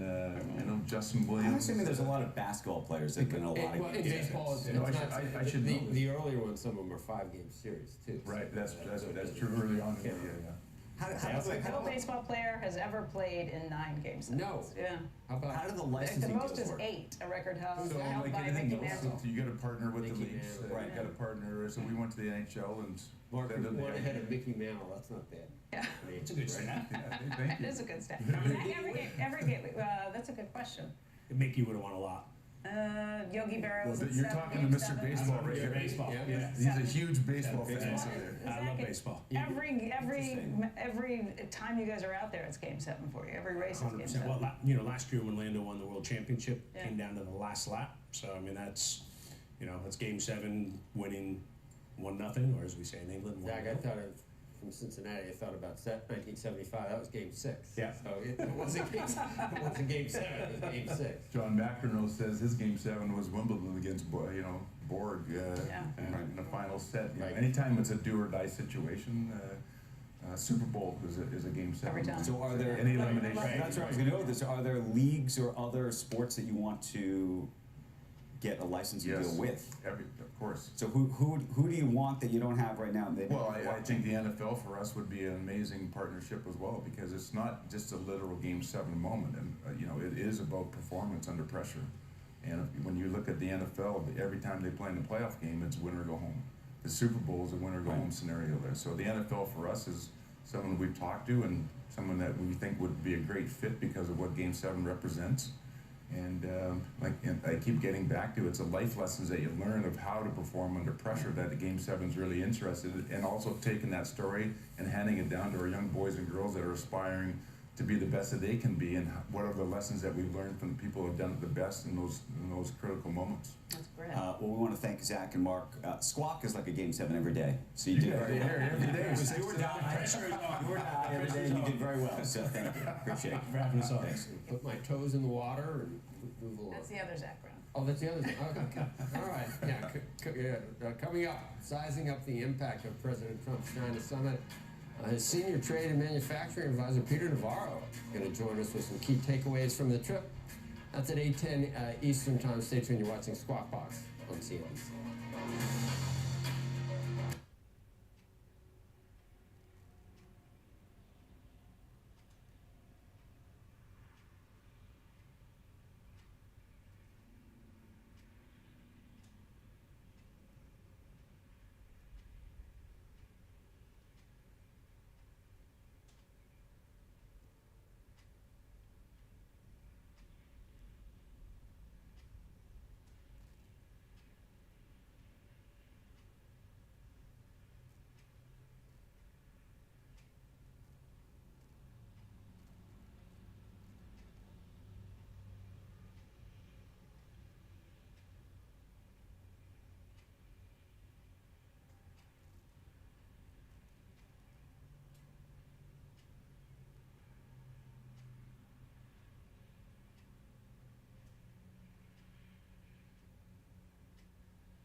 Quick programming note, we've got a big exclusive interview on the way. Tomorrow, Jeff Bezos, live from Blue Origin Rocket Factory in Florida. That's happening at 8 a.m. Eastern Time. You do not want to miss a wide-ranging conversation with Jeff Bezos coming up tomorrow morning, just after 8 o'clock. When we come back, Elon Musk dealt a defeat in his case against OpenAI's Sam Altman. He is vowing to come back, though. We're going to take a look at what the decision means for an AI for the AI IPO pipeline. It's a lot. You're watching Squawk Box, and this is CNBC.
A federal jury in California says Elon Musk waited too long to sue over claims that OpenAI violated an agreement to operate strictly as a charitable nonprofit. The court, however, did not address whether Musk's claims were valid, instead ruling that they fell outside a 3-year statute of limitations. Join us now with more on what the decision means for Sam Altman's IPO ambitions and other AI players. Ben Narrison, Tenacity venture capital founder. Can we overstate how much this actually mattered for the whole group? Ben, if it had gone the other way, that would have probably been significant for what to expect in IPO land this year. I think if it had gone the other way, it would have been chilling for OpenAI and its investors. I'm sure right now there are a lot of bankers licking their chops like the wolf waiting to eat grandma. And I'm sure they're going to push at absolute maximum velocity to get this thing done. You know, it is interesting that he lost on, in essence, a technicality and not on the merit, which leaves the question of whether or not there's another path or loophole. But look, this unlocks what will be the second biggest IPO, not just of the year, but probably of all time, which I think will make a lot of people happy. The paperwork to do an appeal will take longer than it will take to do the IPO, won't it? Yeah, hence the full speed ahead. I think, you know, the mindset has got to be inside those bankers' offices. Let's push as hard as we possibly can. Let's get this thing done in record time. Let's get it out so that even if later it is appealed, it will not impact, it may have impact on the public stock, but I would put pretty serious money this company becomes public. Does it beat SpaceX out? I sort of doubt that, but you never know. Greed is a great motivator for speed. So you told us last year this would be the biggest year ever, obviously for IPOs, and it's not going to take many.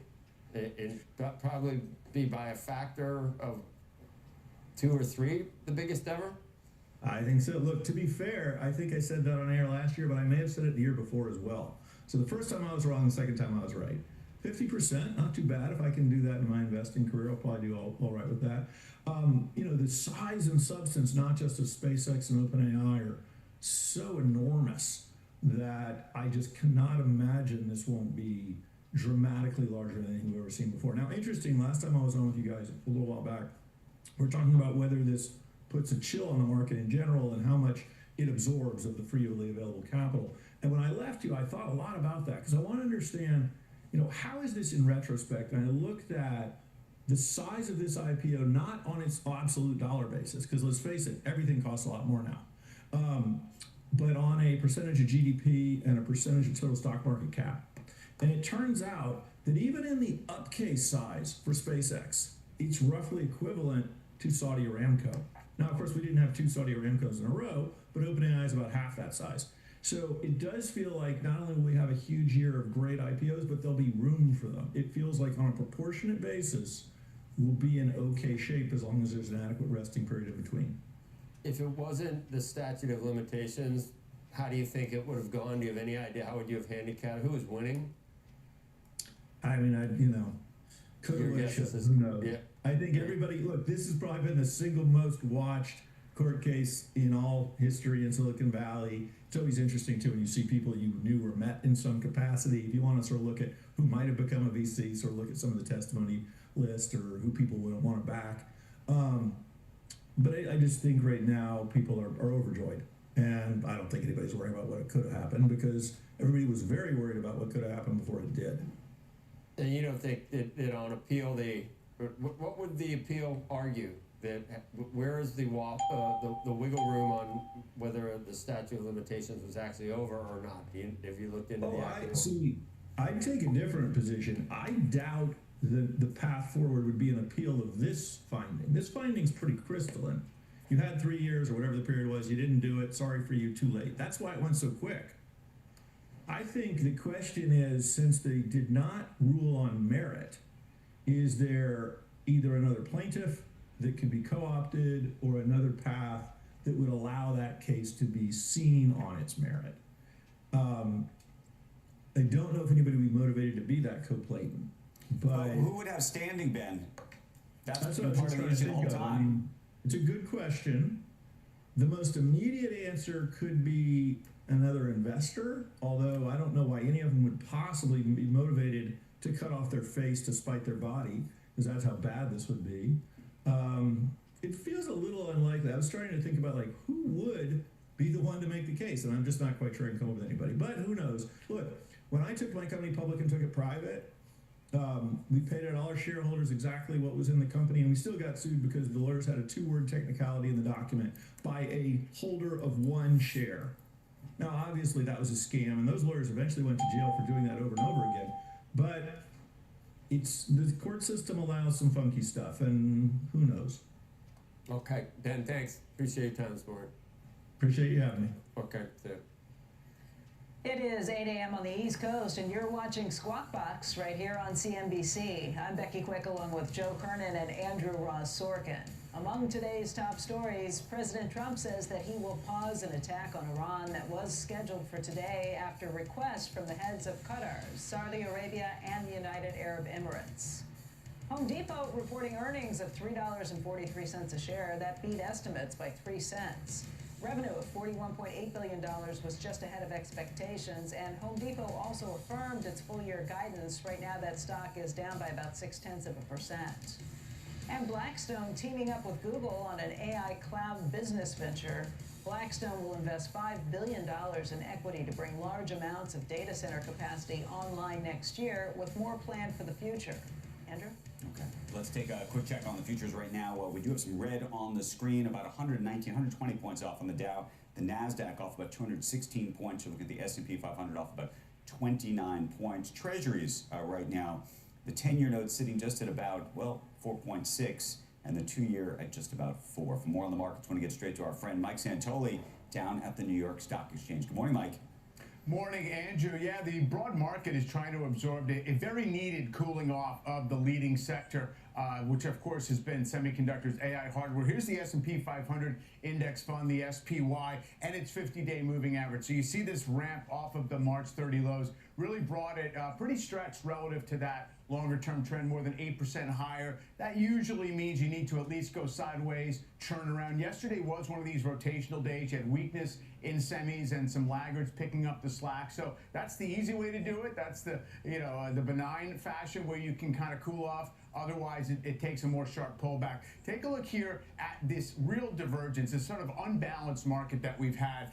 So this is the NASDAQ 100 proxy for mega cap tech and growth. And this is the equal weighted consumer discretionary sector. So going back a year, you see, they're kind of tracking each other, and then the divergence, and then this becomes even directionally kind of split. And that's what we've been dealing with here. And then, of course, the question is, have non-tech stocks got cheap enough, got washed out, expectations low enough? Maybe we get the retailer earnings to weigh in on whether, in fact, there's value there, and if this can come together, if it has to. Take a look here, too, at just how fevered the trading activity has been.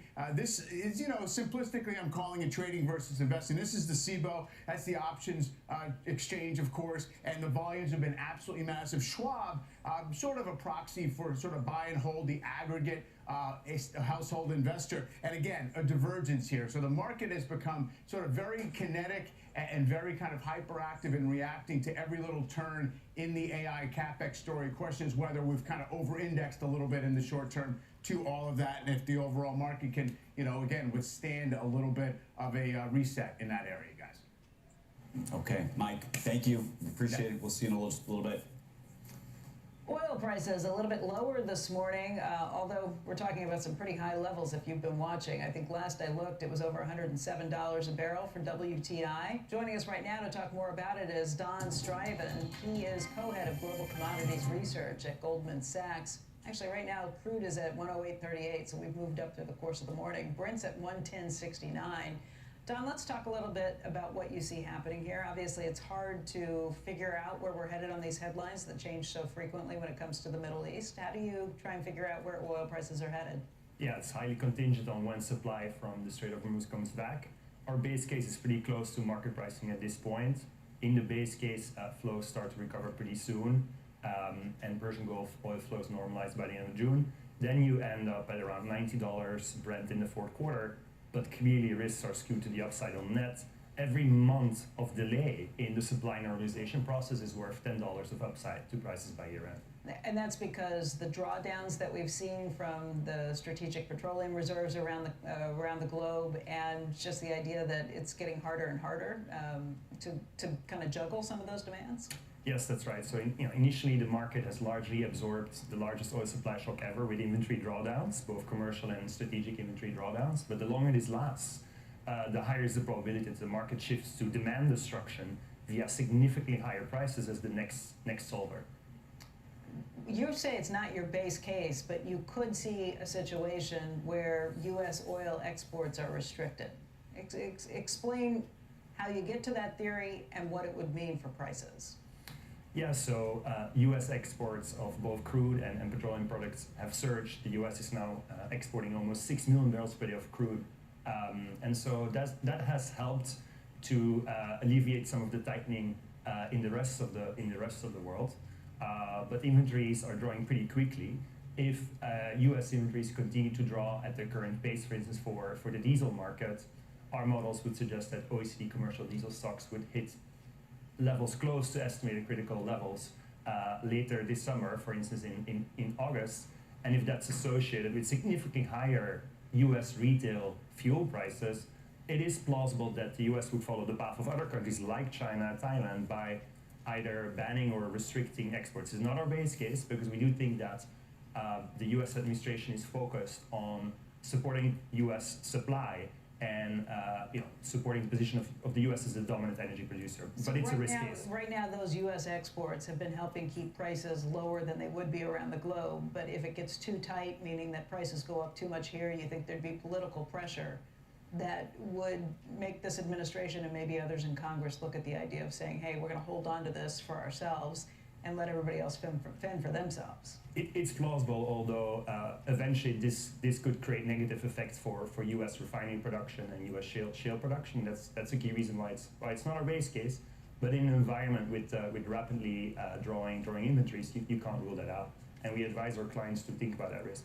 Meaning, buy now if you're going to need this?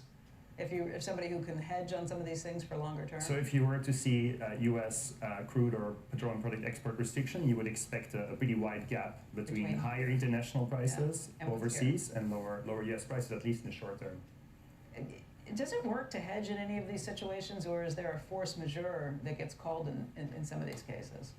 We have seen some news articles reporting that some of the U.S. shale producers have actually hedged against the risk of a sharp drop in WTI U.S. crude prices versus international benchmarks such as Brent.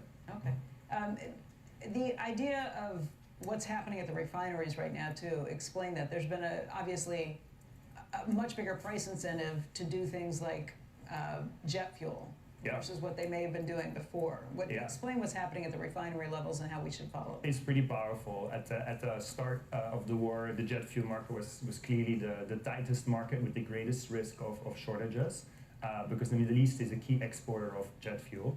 But we have, for instance, seen U.S. refineries increase their share of jet fuel in refined products production from about 10% to 12%. So that's a 20% increase. It's a relatively small market compared to diesel and gasoline, and so this big supply response has been helpful to push back the timeline of reaching critically low jet fuel inventory levels. Now, the flip side is that this has likely come at the expense of production of other refined products. While initially the gasoline market was the least tight, the more refiners switch to jet fuel and diesel, the more this tightness spreads from heavier products such as jet and diesel to lighter products such as gasoline.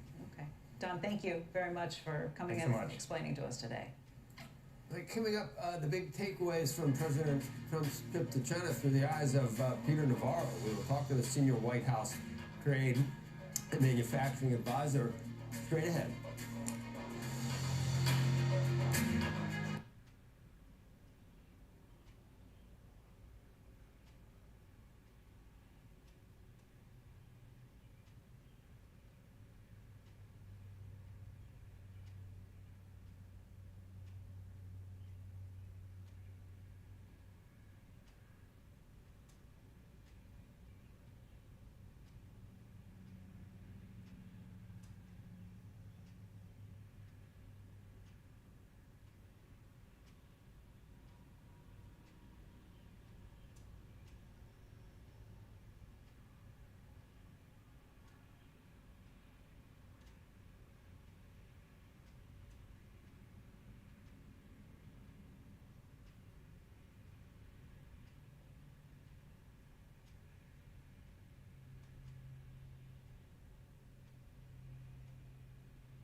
let's talk takeaways from the president's trip to China.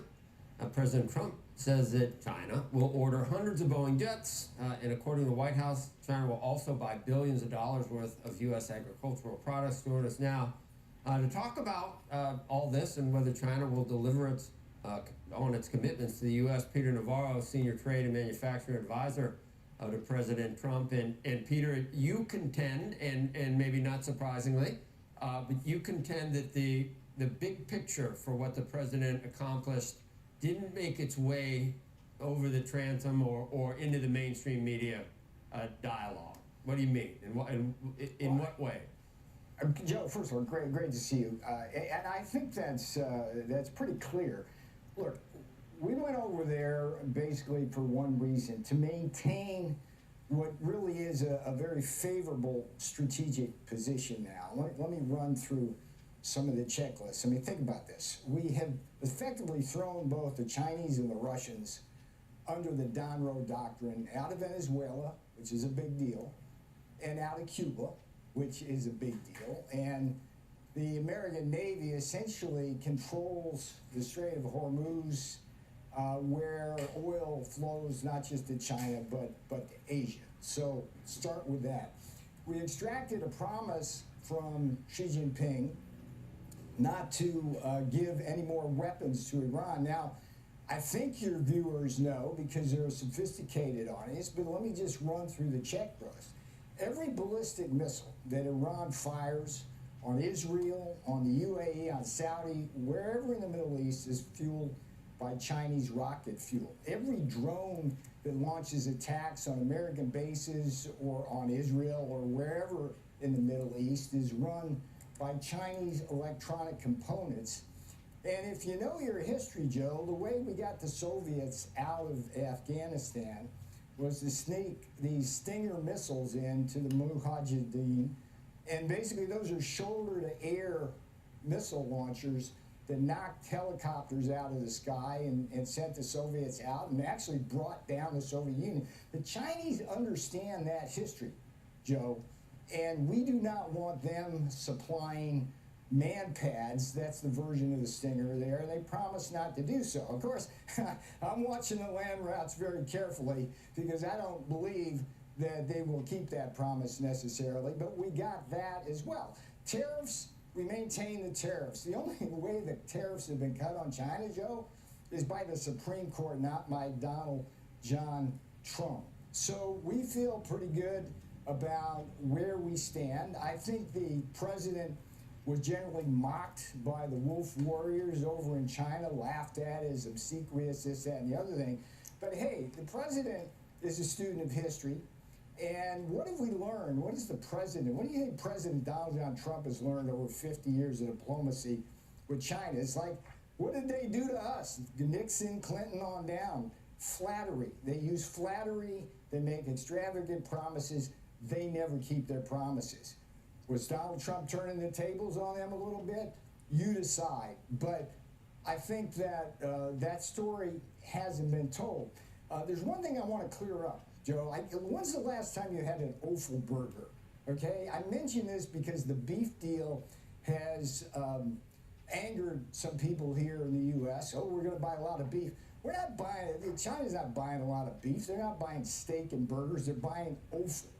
We don't eat offal. And that's a good deal for the U.S. And as far as the Boeing deal goes, it's like, what's the subtext to that? Well, we want to keep getting rare earths, and you can't really fly Boeing planes without stuff like Samaria. So if China wants those Boeings, they want them more than we want to sell to them. There's an implicit deal there. So a lot of things really weren't reported in the press. I'm not surprised by any of that, but I appreciate the time, Joe, to give your viewers a little bit more thought about what actually was going on over there behind the curtain. That's the first time I even heard. So explain exactly with the beef. We're not selling steak. We're not exporting steak. We're exporting sweetbreads and tripe and tongue and heart and kidney. I wish I hadn't asked Intestines, you. yeah. I mean, Becky Quick, I'll bet you a lot of money, Joe, that Becky Quick and Andrew, when they go out to lunch today, that they ain't eating offal burgers. Yeah, that's like, hey, look, we could have been a little bit more clear. You're not eating sweetbread burgers. Brain. It's very rich, delicate texture, apparently. Yes, yeah. Peter, you said yourself that you're going to be watching exactly what China does. You're not even saying trust but verify. You just right from the very start don't trust them not to supply Iran with weapons, do you? I don't trust them. Look, there's if you just go through the history, Joe. You go back to the original deal back in the 1990s that they agreed to on not stealing our intellectual property. We actually, I don't know if you remember this, but we threatened billions of dollars of tariffs on them, and they signed a deal and said, no, we're not going to do that. Of course, they've stolen everything which way but loose, except the Capitol Hill dome sitting behind me. It broke that promise, and we never came back and put tariffs on them. And that's what they do, Joe. The flattery, the promises, and then they go and have their way with us. So, there's that. There's getting into the WTO in 2001. Hey, we're going to abide by the free market and fair trade and all of this. And they had their way with that. I mean, Xi Jinping twice was in the Rose Garden with Obama, promising one, not to kill us with fentanyl, and he broke that promise, and promising two, not to militarize the South China Sea. Now you got 10,000-foot runways on 11,000-foot man-made islands out there, basically interrupting and interdicting sea lines of communication in the South China Seas. And she promised President Trump that they stopped shipping fentanyl here in 2018, and let me calculate. So that would be about 400,000 Americans have died from Chinese fentanyl since then. So no, I don't trust the Chinese. I don't think it is more than trust but verified. But the point of that trip, Joe, to be crystal clear, was to maintain. People use the word stability. I would say maintain strategic position, and I would say that our strategic position now with China is favorable. We've cut the deficit with them by over $100 billion, and let's see what happens. As the boss says, Xi Jinping's coming here again in some months, I think we're in a good place. Do we preserve the strategic ambiguity that surrounds the whole issue of Taiwan? Has nothing changed there either? No. Look, Xi was very aggressive in his rhetoric. It's the most aggressive a Chinese leader has been on that issue, but our position, as I understand it, has not changed. I mean, look, Joe, it used to be that Taiwan was simply a question about 150 million people living under democracy, whether they would be squashed out. But it's also true that Taiwan is the chip capital of the world. And I think one of the biggest strategic errors history will say that China made was to weaponize rare earths, because it really revealed the true nature of that regime. And if they'll weaponize rare earths, they would certainly weaponize chips or anything else they can get their hands on to push what is an authoritarian agenda aimed at world dominance. I mean, they've been clear about that. I'm just telling you what they tell the world. People should read more about what China actually writes. They do it all in Chinese, and they think people aren't looking at it because we're barbarians, but it's all there for us to see. They tell us they're going to invite us over to the mainland and take our technology, digest it, and spit us out. They tell us that. Yet, GE goes over there and hands its technology over. Elon Musk goes over there, and suddenly there's a Chinese electric vehicle company that's now the biggest in the world, not Tesla. over and over again. I would say one other thing, Joe. I mean, the Schwartzmans and the Finks and the Musks and the Apple guys that go over there on that trip. I mean, that was embarrassing for those guys. I mean, they weren't even let into the room at one point. I mean, the Chinese do not view those folks as anything more than useful idiots. And they don't have that kind of self-awareness, but that's how they're viewed. And it's fraught when we take our technology over there. We should have learned that lesson 30 years ago, but we're still trying to learn that lesson. I thought you were yanking my chain, but we really have nothing else to do with that offal. We don't use it. But they don't want it, and they use it. They make hot pot, which is thinly sliced tripe, heart, and tongue in a spicy broth, Szechuan style. They make a braised beef tendon, which is braised beef tendon, slow cooked until it's gelatinous. It's served in noodle. Andrew, Becky, and I. I mean, this goes on and on and on. It's not just beef. It's pigs too. Pig ear salad, pork intestine dishes. I mean, this is you can't get it. I'm not. This isn't on the menu at most of the restaurants out in Short Hills. But I mean, Peter, thank you. The dirty little secret here, Joe, is that the Chinese, most of them don't even like beef. That's a pork nation. I mean, they're responsible for 50% of the pork consumption in the entire world, which is why they own our pork supply here in the U.S., which is a whole another topic. And we ship them a lot of the dark meat, and they ship us white meat. So that's kind of one of the few symbiotic relationships we have in trade with the Chinese. But they can have our offal, Joe. It's not going to affect beef prices.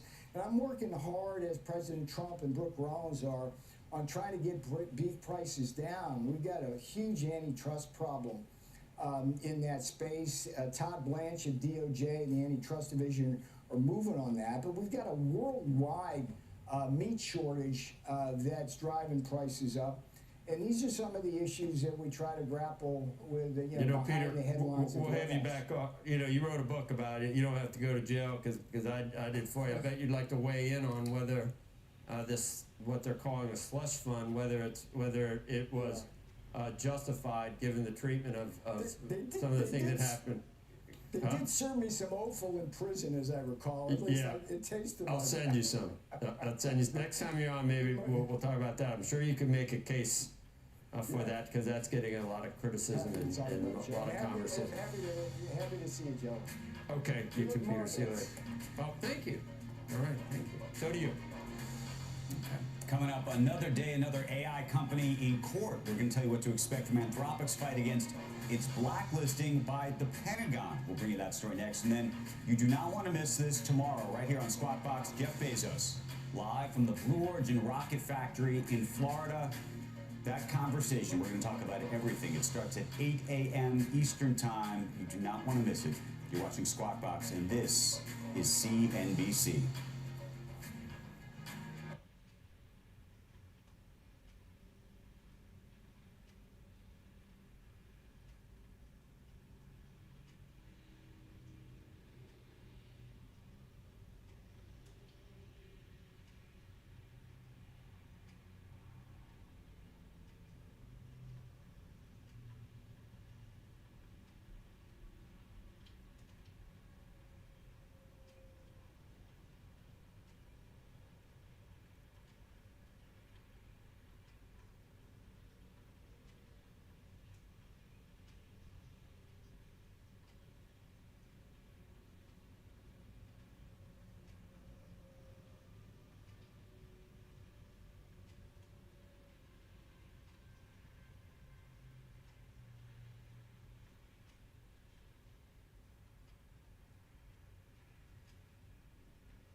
crosswalk now to the latest AI company in court this week. A federal appeals court in Washington, D.C. set to hear arguments in Anthropic's lawsuit with the government. And Kay Rooney joins us now with the latest there.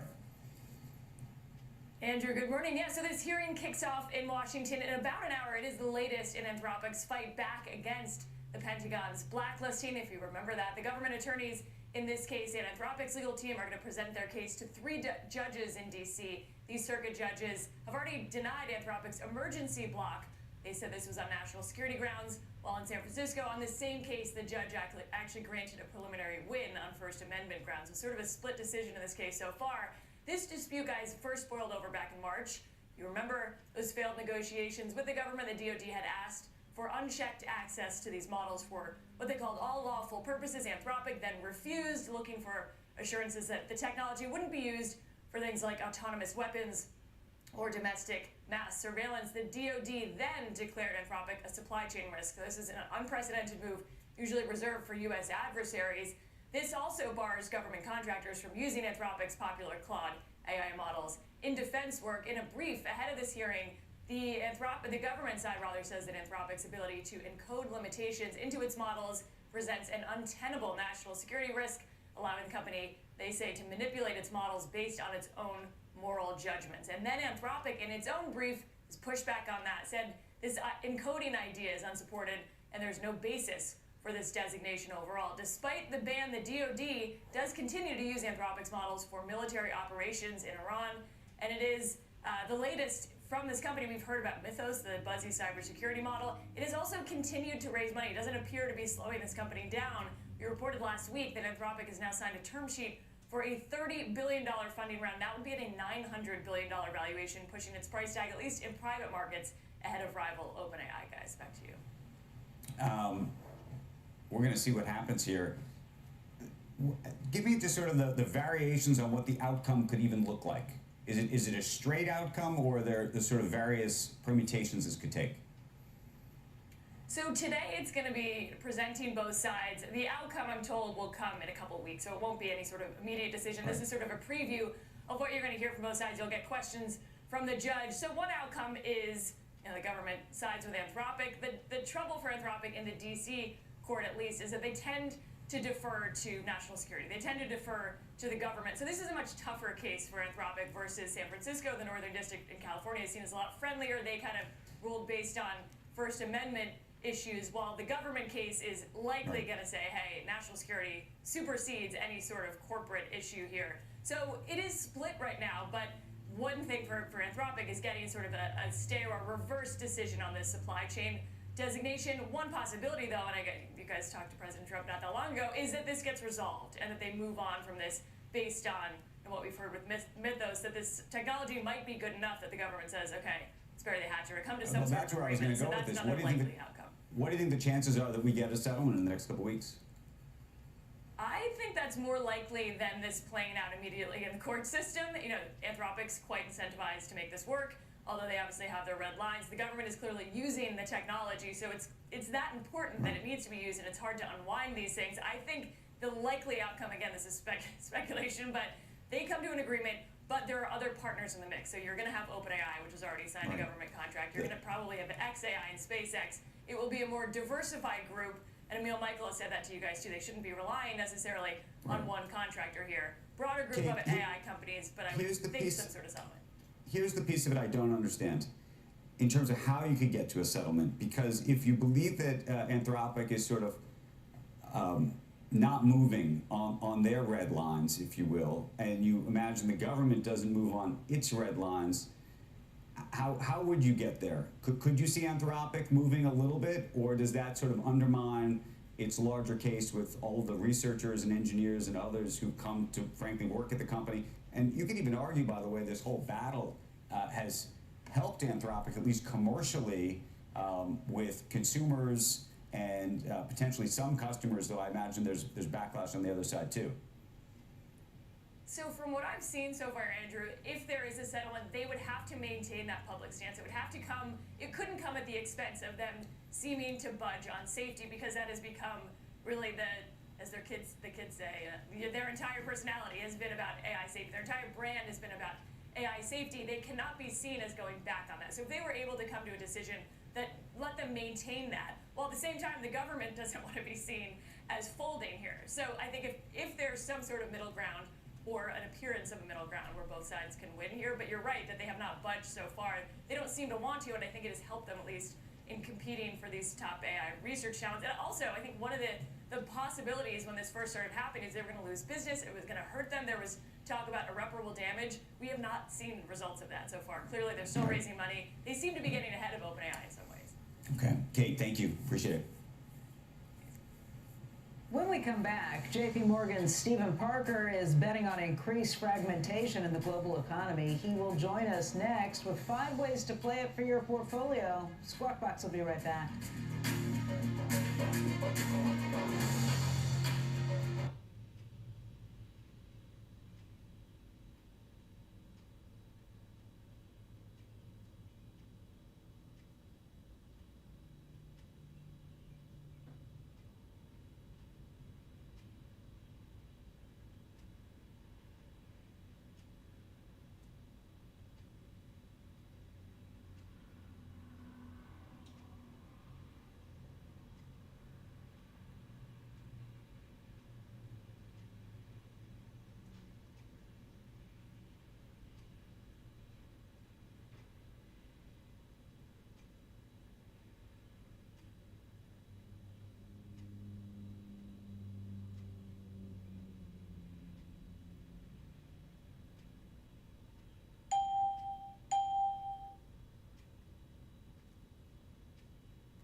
Welcome back to Squawk Box on CNBC. The futures this morning have been kind of quiet. At this point, the Dow has pared some of its losses, down about 76 points now, with the NASDAQ still taking it on the chin. Check out Treasuries.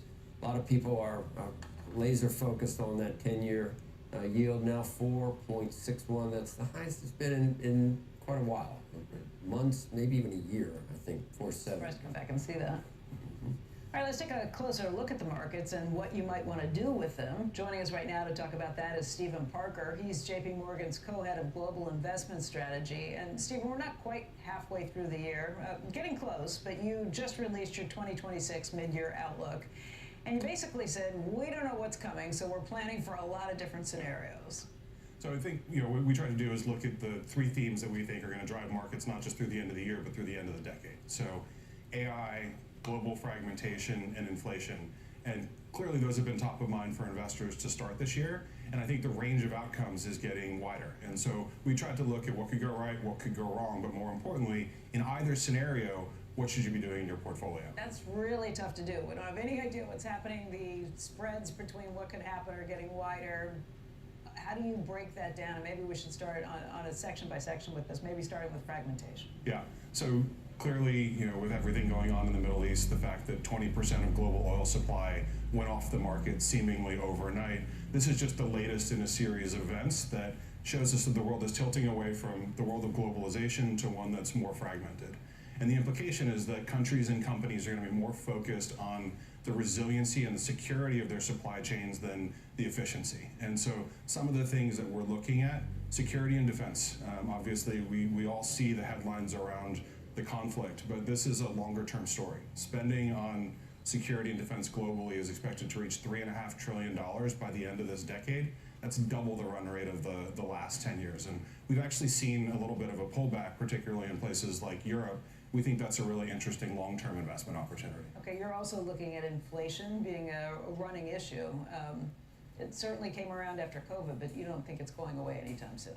We don't think it's going away anytime soon. We think that we probably get a little bit of easing of the inflation pressures in the back half of this year, but structurally in this world that's more fragmented, in a world where governments are going to be spending a lot of money through kind of fiscal stimulus, that's a world where the floor on inflation is likely going to be higher and the volatility is going to be greater. And so that means you have to change the way you think about building a portfolio. Do you not believe in productivity gains, maybe eating away or chipping away at some of that inflation? I think that will offset some of it, but I think what you should expect is that volatility of inflation is going to be here to stay. So you may see these short shocks of inflation like we saw in 22, like we're seeing this year.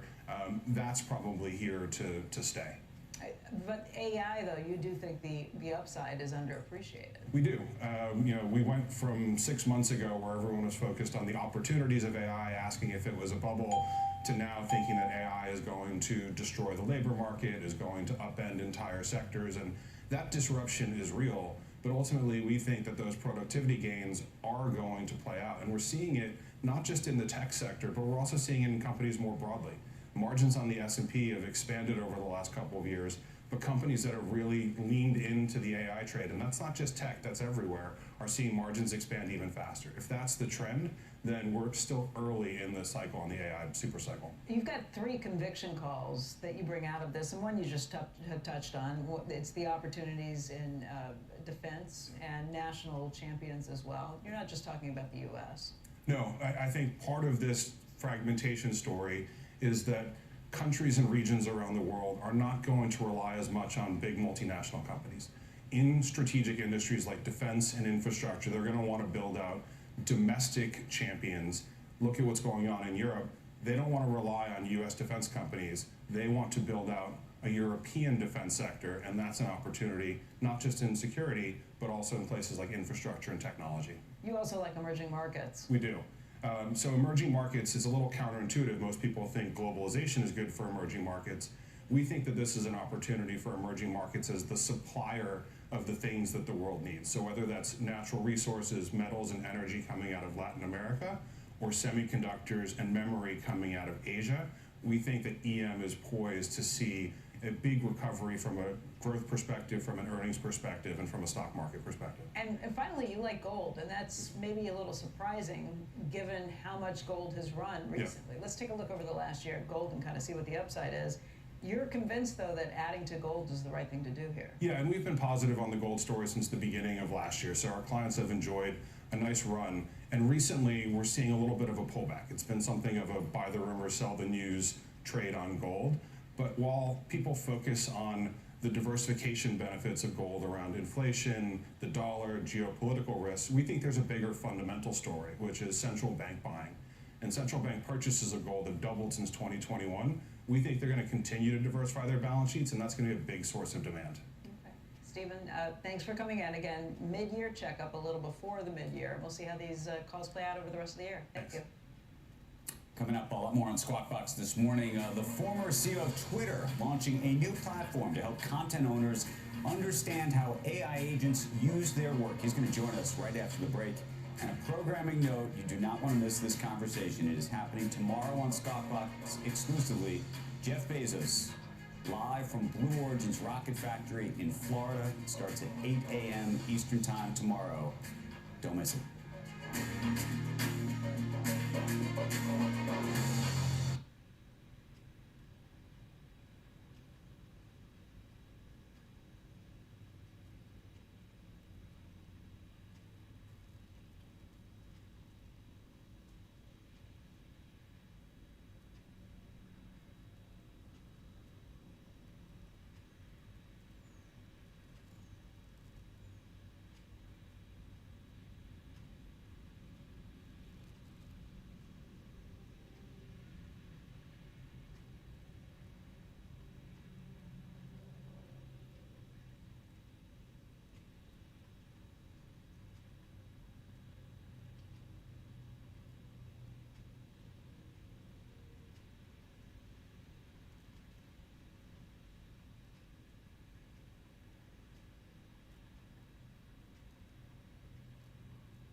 Welcome back to Squawk Box. Parallel Web Systems closing a $100 million Series B funding round last month, valuing that AI startup at $2 billion.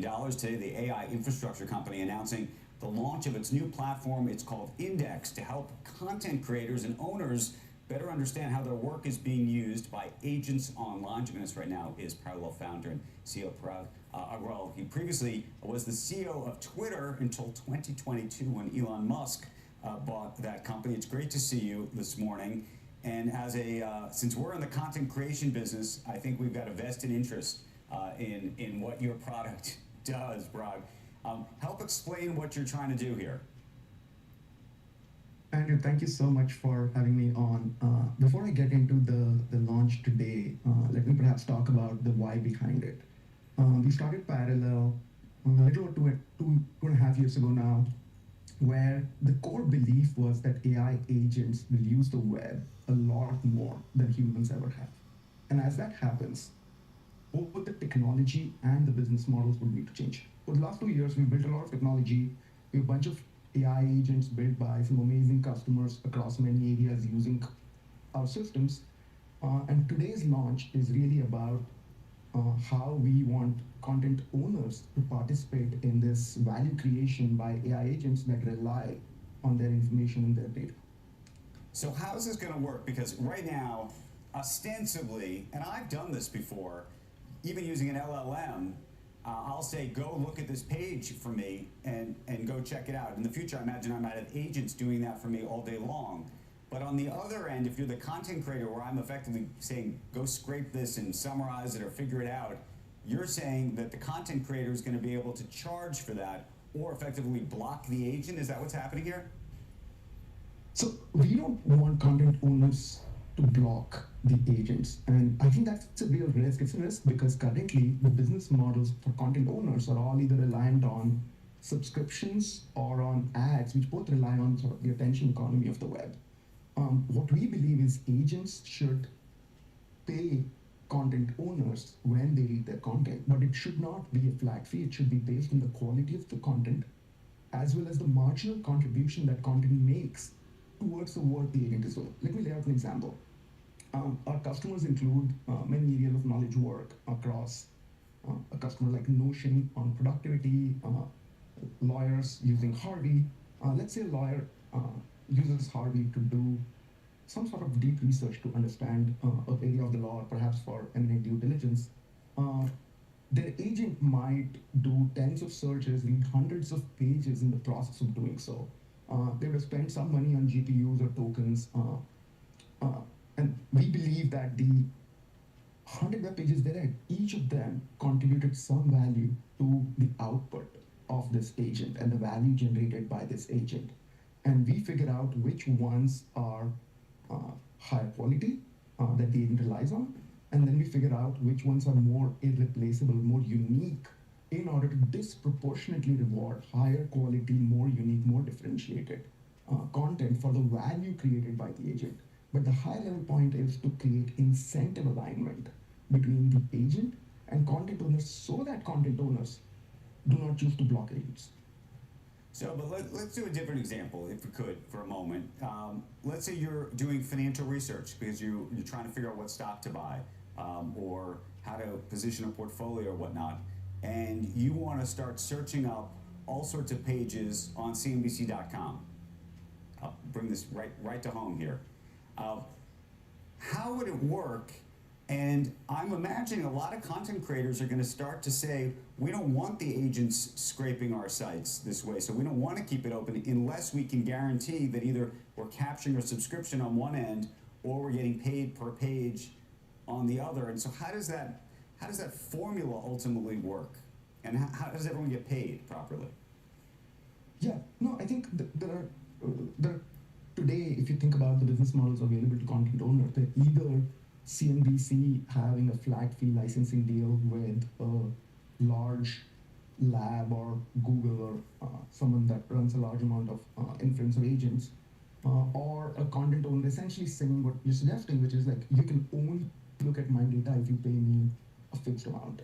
I think both of these things miss out on the core value proposition, which is as the AI agent economy grows year on year, it's growing, 3, 5, 10x year on year, perhaps for the next several years. The core primitive that we're hoping is that content owners grow alongside this economy. Also, if you think about agent reading CNBC content for doing very high value work like investment research, the way you suggested, versus casual reading that somebody might do at home, I believe the content owner deserves to get paid a different amount for each of those.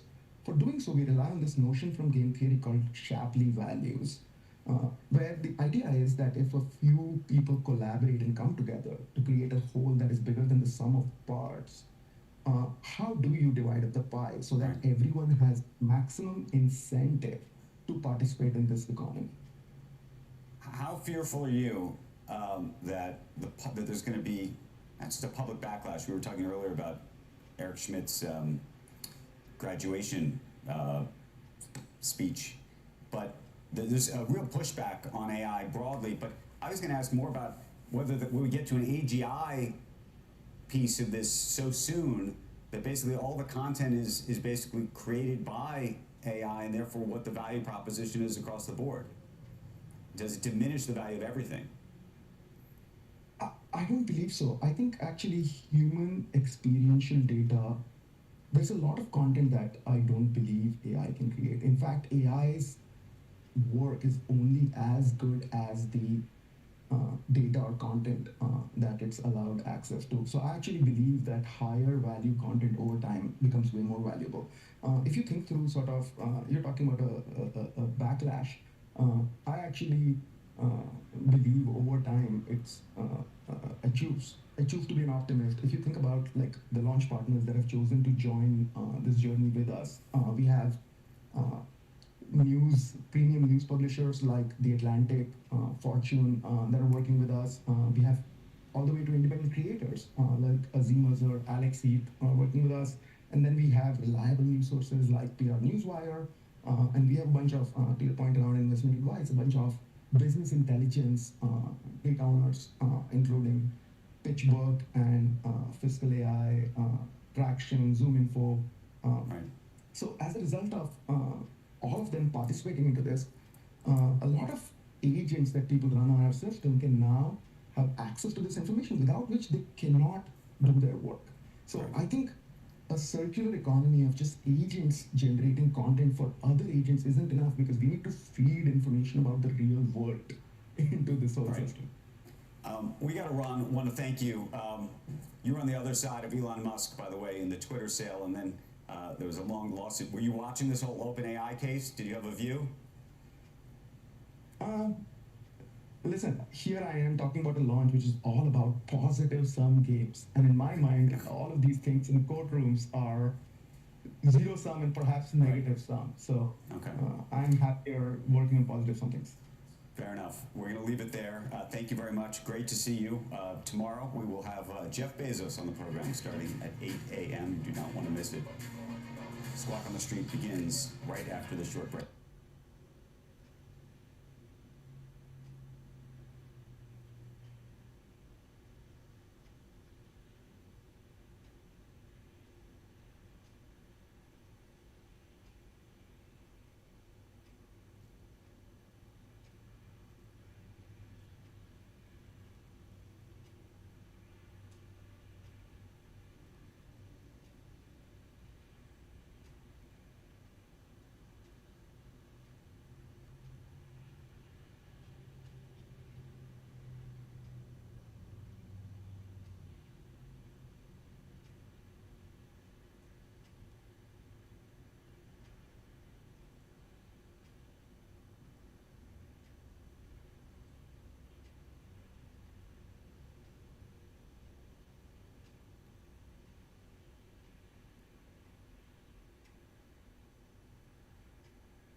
Good Tuesday morning. Welcome to Squawk on the Street. I'm Carl Quintanilla with Jim Cramer, David Faber at Post 9 of the New York Stock Exchange. Monday's momentum unwind going to get a little more traction today as semis are down, software's up.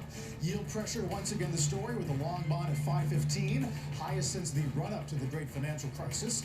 Oil's a touch lower, but Brent is holding 110 as the president says he called off strikes on Iran that were set to begin today.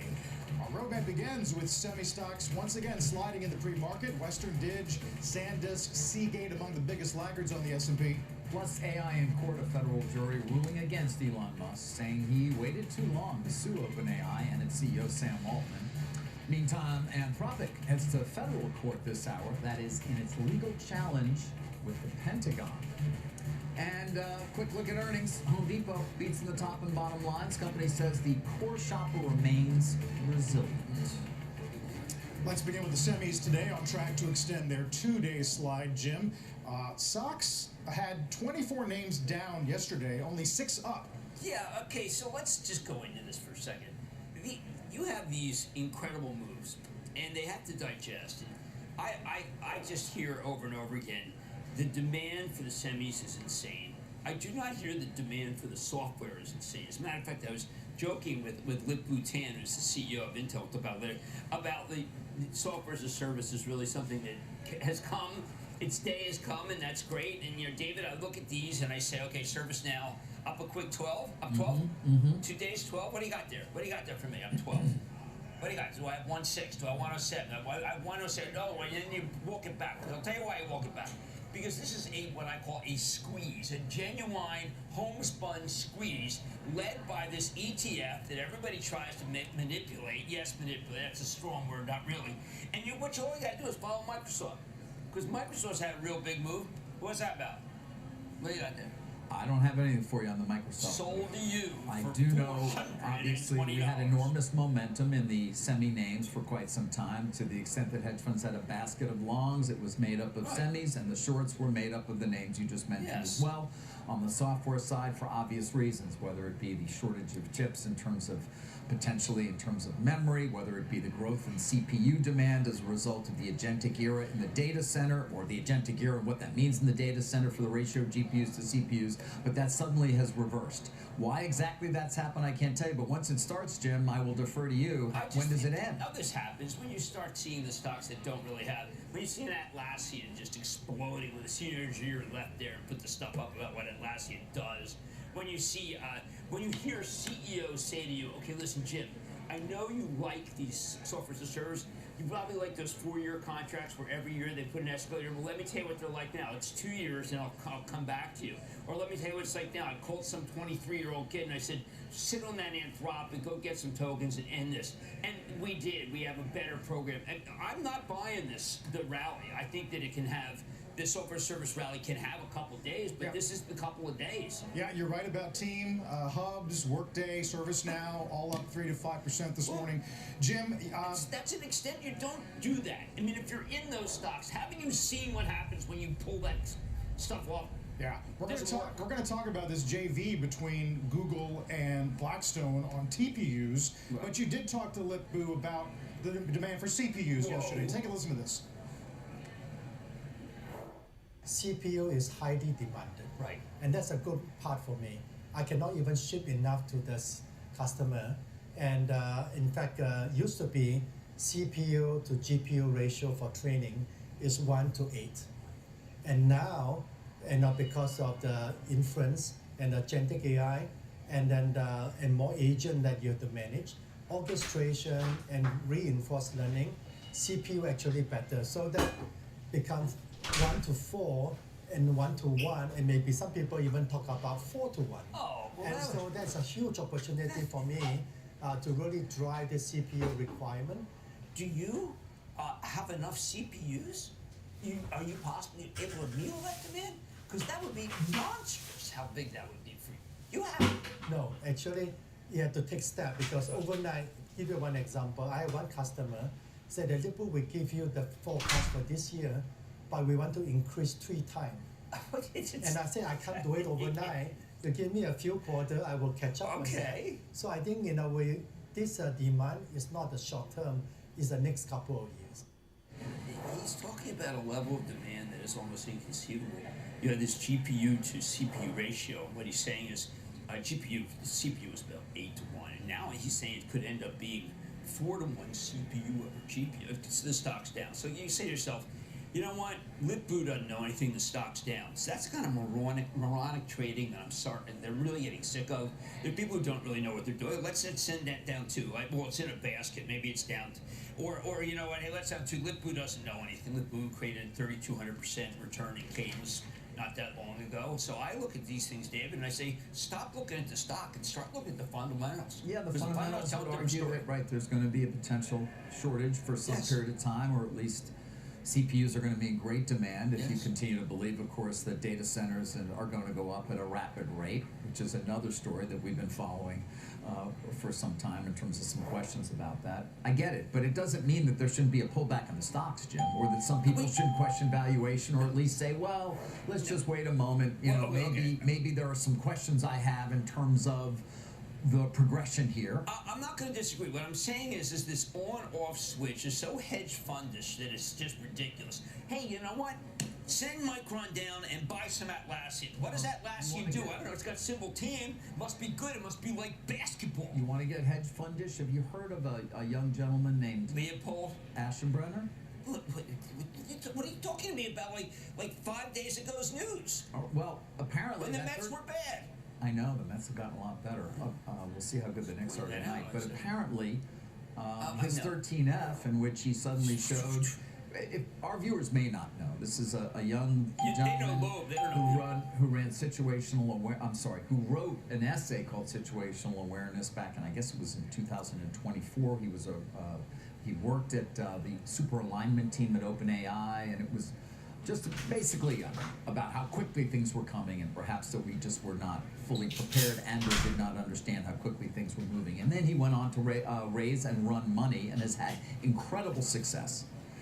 He had a 13F that then suddenly showed the other day that he'd opened put positions in a number of major semiconductor companies. You know, he's being followed by everybody. Or Micron and ASML and Intel and Oracle. He was suddenly the guy who was seen and is followed very closely, I would point out. This is where we are in this market because of his success. But now I'm saying we're 3 days. Had turned around a bit. I heard about this 4 days ago. Okay, but that triggered a lot of this. This is what I heard it 4 days ago. Maybe he closed out the positions. You may have. We don't know Leopold. We don't. Leopold. We should bring Leopold on. I would love. This is an invite. I'm sure he doesn't watch demographically. Oh, he watches watch every second. This is all he watches. He's down there. He's down there with Dwarkish and Dylan. I don't even know. These guys don't even they live together. Dwarkish, my man, love that guy. They do live. They're like roommates. And Dylan Patel. Yeah. And then this guy. They're all down there in Austin. Maybe we got to go down there. That must Get the be three of us. that just must be the brain trust that everything's moving on. Not the fact that SanDisk numbers are too low. Not the fact that Seagate CEO says something completely misinterpreted. Unless Leopold decided to go. All right. By the way, you mentioned the Seagate CEO saying something completely misinterpreted. Okay, good. Let's get into that. This was that. at a conference yesterday, right? It was what at. Misread that, will you? Yeah. Tell me. It was a JP Morgan Global Technology Conference. Tell me what. Well, people say if you can't make the product, then obviously things can't go up the way we thought. To me, this is Seagate saying the same thing they've said in the last 4 quarters. If you bothered to read the transcripts, he said it over and over again. Somehow this got picked up. I don't know why this was like so revelatory. Maybe these are people who haven't read the Seagate quarters and bored through them, and BORD and BOR, both of them. The line that drew attention was this notion that if you make the factories at some point, you will have too much capacity. But that's always been. I mean, look, this is an industry. At the very beginning, he says it. He said it over and over, that it's a boom bust industry. We're trying not to make a boom bust, and this time we don't have to worry about it because the demand's so great. And that was so different from every other timeline I've listened to this guy, which is to say, hey, listen, it's boom bust, period. Now he's talking about secular demand. I agree with that. And, David Leopold may just decide that that's wrong. Well, I don't know exactly what Leopold's thinking, but I do know that he has a better track record than any hedge fund manager I know over the last year. How do we know he's not covering his puts right now? I don't know what he's doing. All I know is that we saw 13 up, and then I know, but the guy who was long everything is suddenly having some concerns, conceivably reflected at least in some of the positions he's chosen to take. Jim, I don't know. Does he like Iran more than Nebius? I don't know. Followed, and the cohort that follows him, by the way, is one that's a bit younger than we are. AI ourselves and get Leopold in here. We'll Stop get fighting. In here, we'll get Leopold in here, and we'll recreate that. Bingo. Well, worst day for Seagate yesterday in 2 months, and down again this morning. Then there's Depot today, kicking off this week's retail earnings parade. Company posts a quarterly beat, slight miss in comps. HD also reaffirming the full-year guide, saying its core customer remains resilient despite the spike in gas prices and the decline in consumer confidence. That said, Jim, the CFO said, when we talk to our customers, they point out fuel costs are rising, mortgage rates have risen again, layoffs are increasing, and as a result, they're continuing to hold off on larger projects. I own Home Depot for my trust, and I've been an idiot to do so. It's a terrible stock. Lowe's will do I think they're going to sell. Lowe's is a better operator right now. Let me look Lowe's at gonna have good let me look durability at it so far this first. Season. I've been dead wrong. Throw me the sword I want to throw myself on. Throw you the sword you Give me want? the sword I want to throw myself on. For what? For Because I Home got it Depot? wrong. I got it wrong. I used it. I thought we were going to have rates. Okay. Good morning, retail traders. I'm Washboardjim with the founder of the Sneaky Snake Trading Strategy, where I talk about chart patterns, moving averages, and being in the now. In the video, well, you just heard these guys talking about sell this, sell that.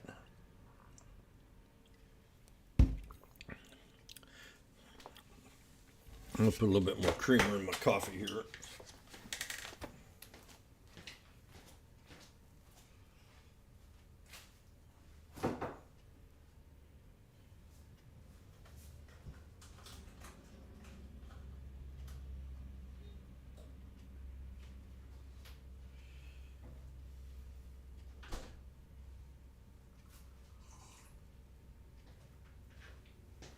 Thunderstruck.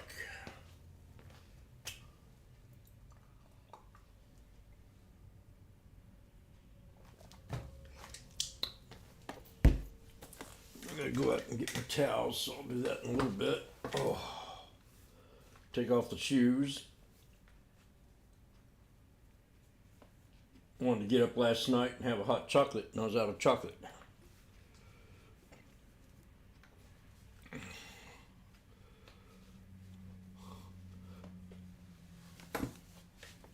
I think we need to be very cautious in this market. That I do know.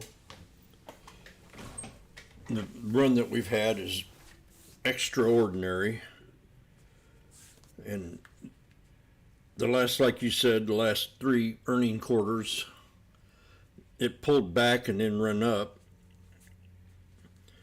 We got a Darvis box, I pointed out yesterday, for support. So I think we're going to pull back to the top of that Darvis box and then go long. Where's my slippers? Oh.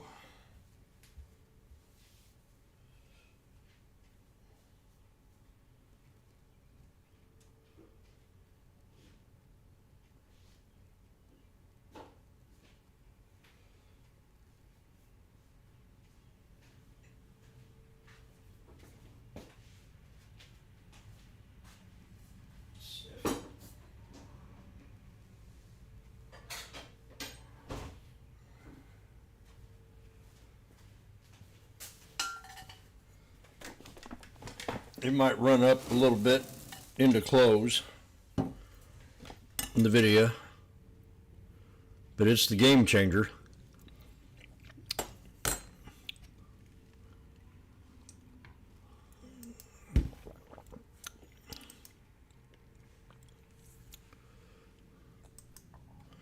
Spy's got a beautiful opening right there, number 4.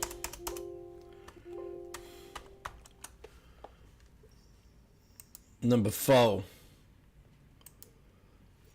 Good morning, YouTubers. So we got in the video, I got this thing yesterday and I'm probably down.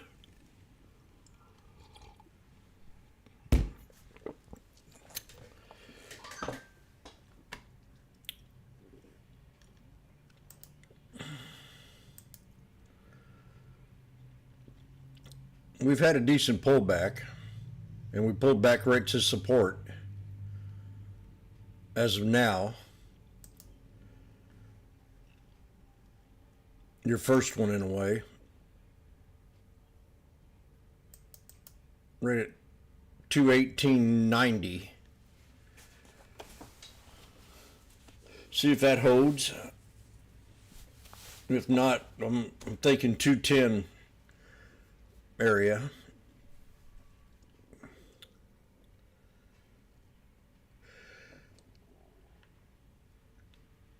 Oh man, I'm gonna take a nap.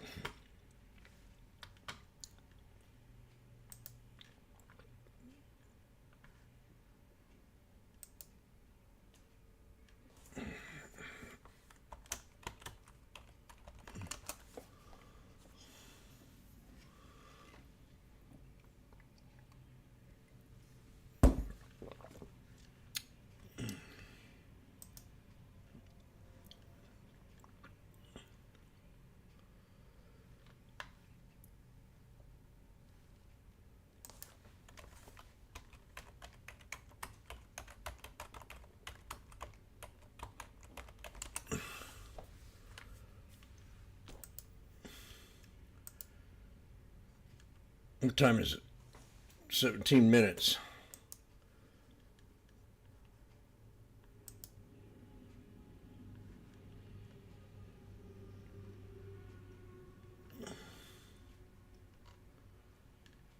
Yesterday I had an exceptionally beautiful day.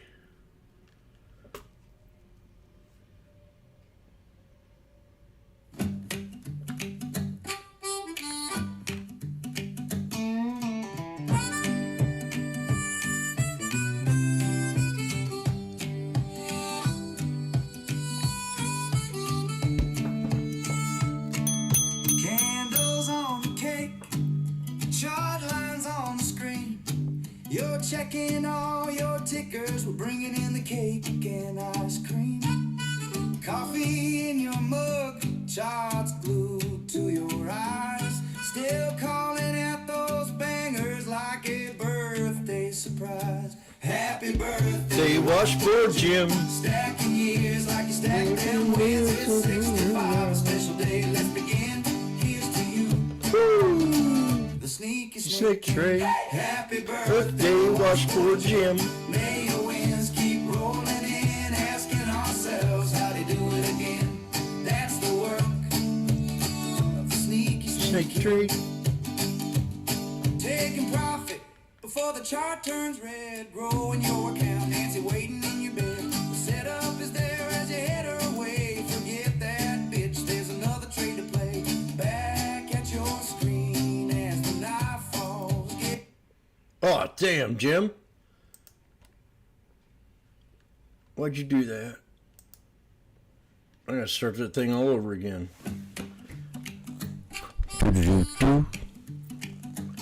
Boo, boo, boo.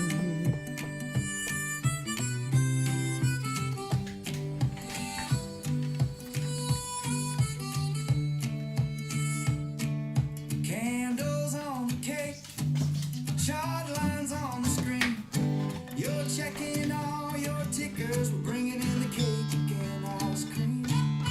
Coffee in your mug, charts glued to your eyes. Still calling out those bangers like a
Happy birthday, Washboard.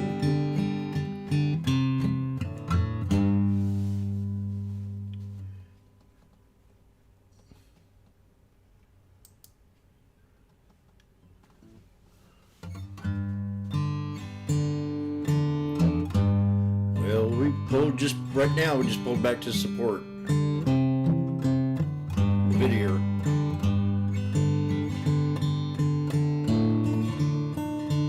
Well, we pulled back to support, talking about the video. Me and Sammy's got a hot date tonight. She is so fine, I hope she drinks a little bit of wine.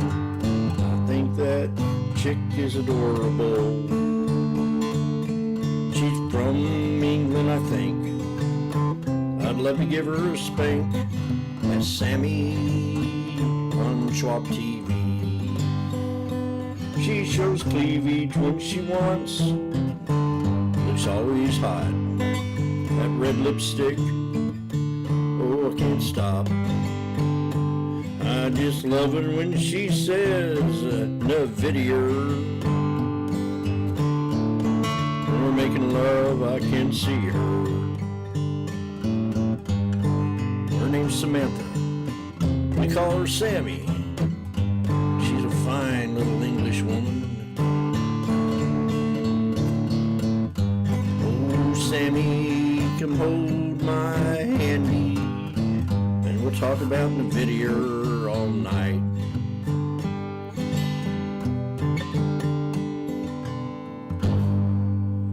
Yeah. Met her in the video. I met her when we were trading the video. She's a fine little babe, you know.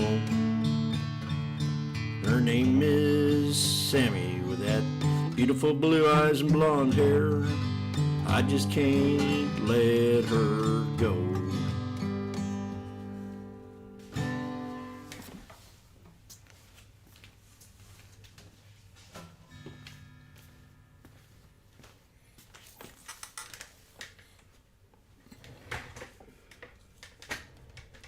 Well, to 1890 is my little support. Will you come over, baby, and we'll crawl in our little fort? Well, yesterday was really an emotional day for me. 1 minute, I'm just going, God, I can't win. I got in that trade at the end of the day. That was my red trade of the day. And I said, I ain't going to trade no more. And then setup started showing up at fallen wedge. And dadgummit, I was almost ready to pull the trigger to buy 4 of them options at a cheaper price.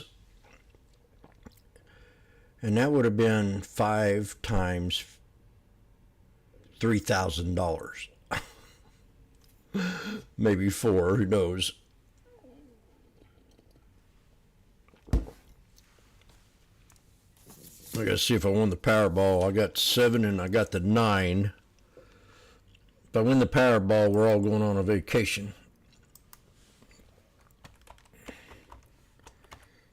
Rent out a big old house. Nope, no win. 4, 13, 34, 61, 65. Not a number. Not a 18. Yeah. Dadgummit. I always thought I was the luckiest guy in the world. I don't know about that anymore.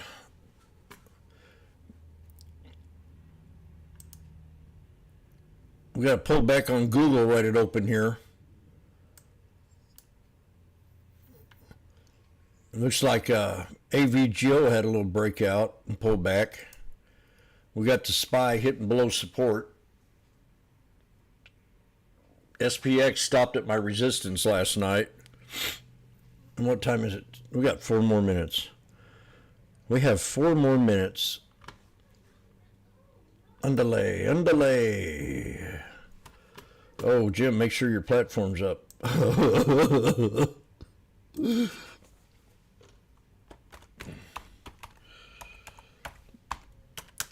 I had a great day yesterday, so I don't really want to spoil it. I'm going to take my time. When I have a good day or when I have a bad day, that depends on how aggressive I want to be the next day. If that makes any sense. Because every day is not the same.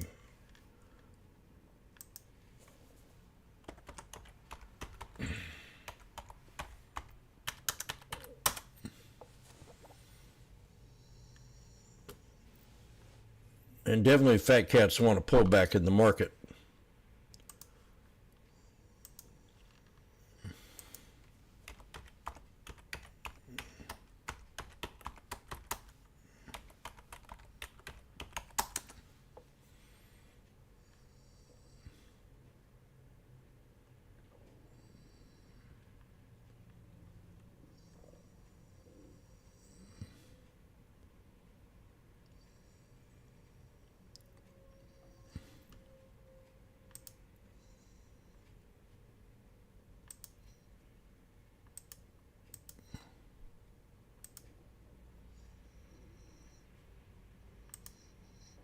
Happy birthday, Washboardjim.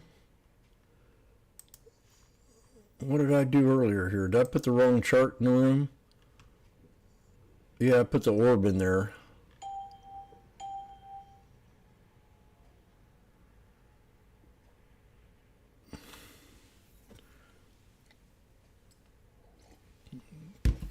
Oh, man. I'll give you this one here. Oh, caca. Hey, Washboardjim.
The video is right at support.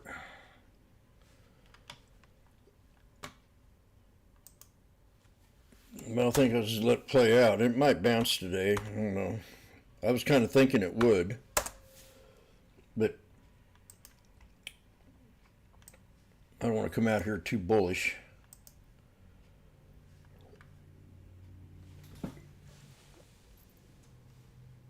Let's see if we got any cleavage. Oh gosh.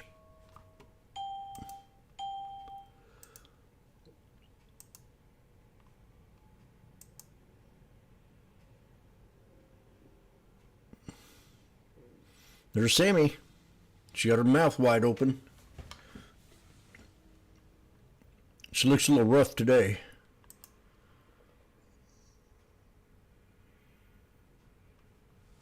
I don't think she's took a bath.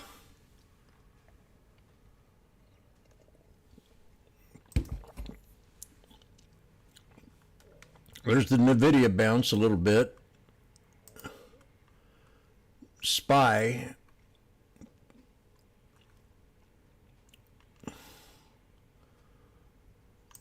Watch list, the red. Home Depot didn't sound too good this morning, the CEO. Caught him in a couple lies. AVGO down. Coins down 15 bucks. Or STX. That had a big bounce. SPX is at resistance. It didn't pull back much, so we opened up flat. Let's see if we can look at puts.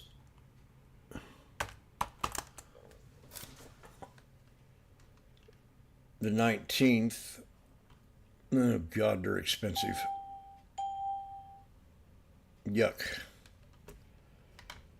They're too expensive. SPY. I can afford SPYs.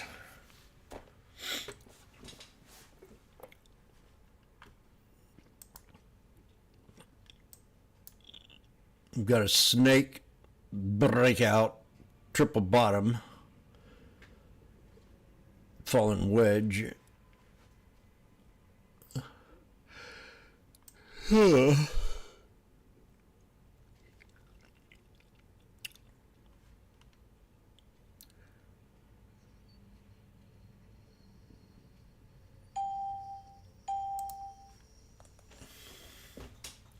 Now was up this morning.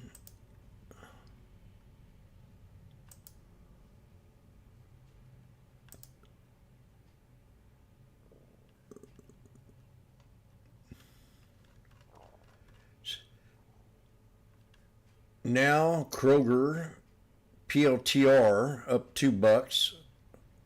PLTR had a bounce. Netflix at 90.83 now.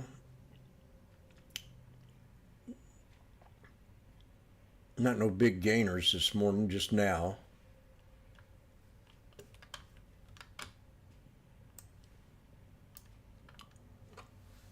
SPY 737s.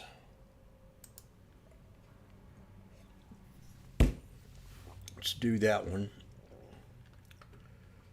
So I'm going to go in. I hear right at $1.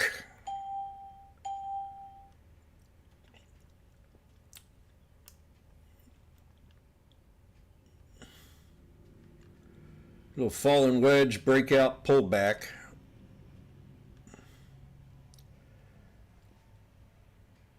We got the VWAP 63 for resistance.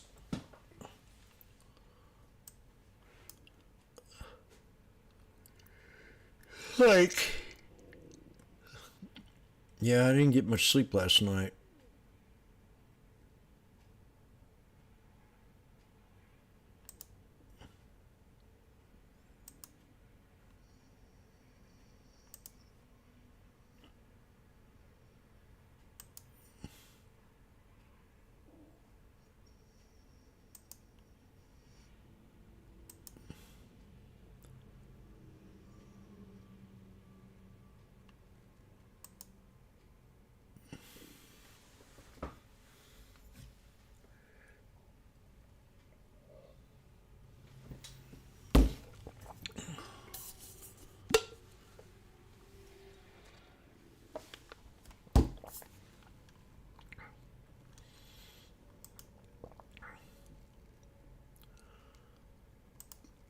There it is, dollar.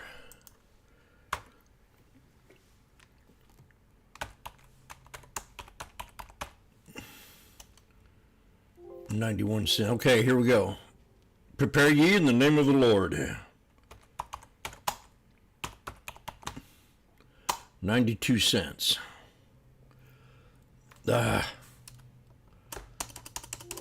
Shit.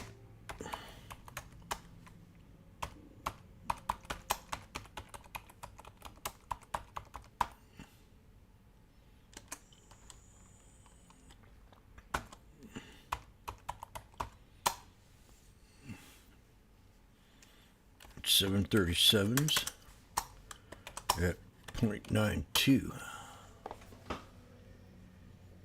My first entry.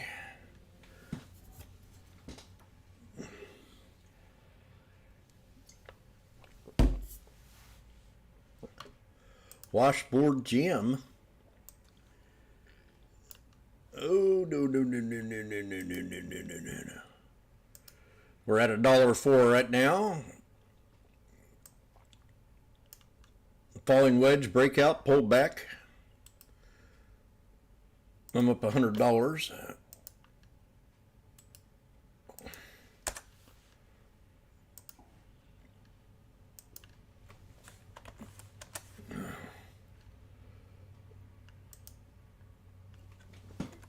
You can do it, Jimmy.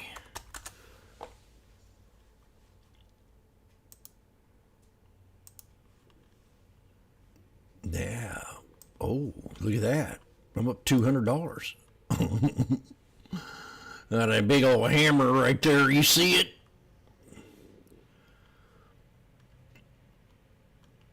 I'm testing it, baby. There we go. Now, I would advise anybody with a sneaky snake trading strategy to jump out of this trade. Woo! How's he do it? Well, it's pretty simple. Out at 127. I'm done. I'm going to go to the beach.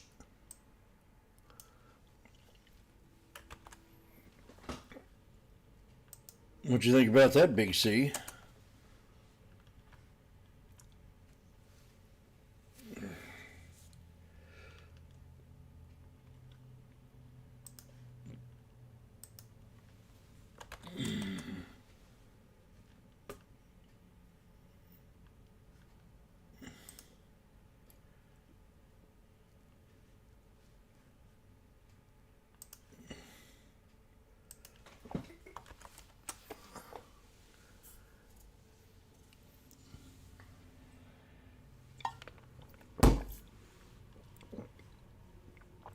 Snake, fallen wedge, breakout, pullback to the 200. Just like that. Bingo.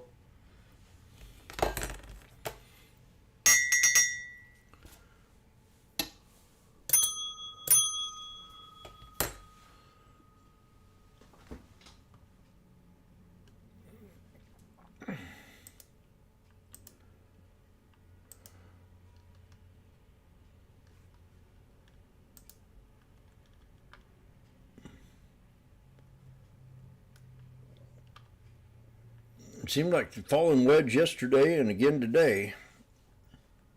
Washboardjim. Chart patterns.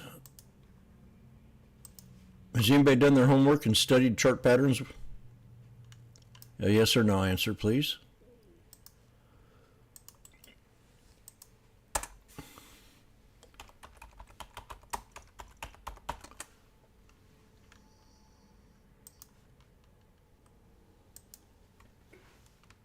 %50 in minutes. Woo!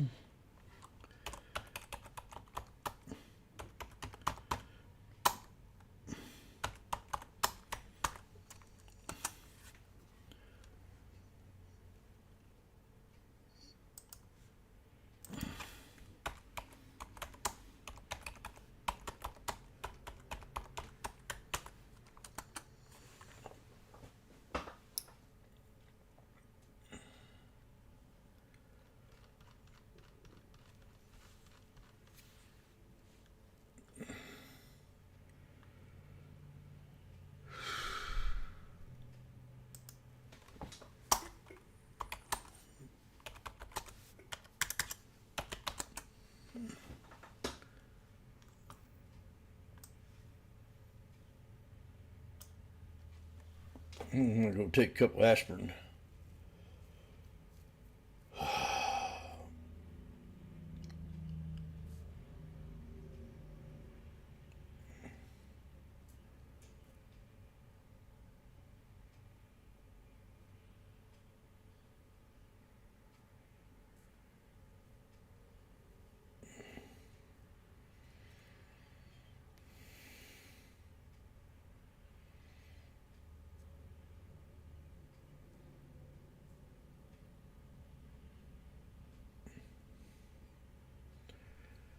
Not feeling good.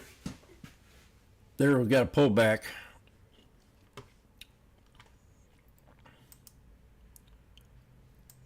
Here we go again. Prepare ye in the name of the Lord.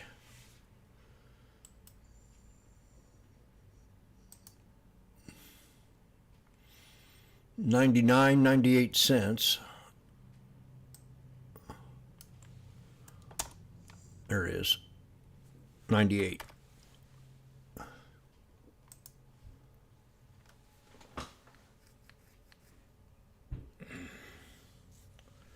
Washboardjim. I'll get another glass of water.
Beach time for Big C, yeah.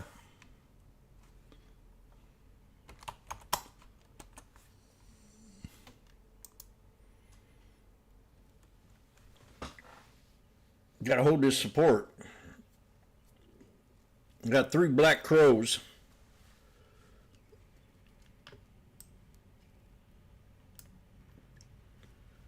Glory, glory, hallelujah. Glory, glory, hallelujah.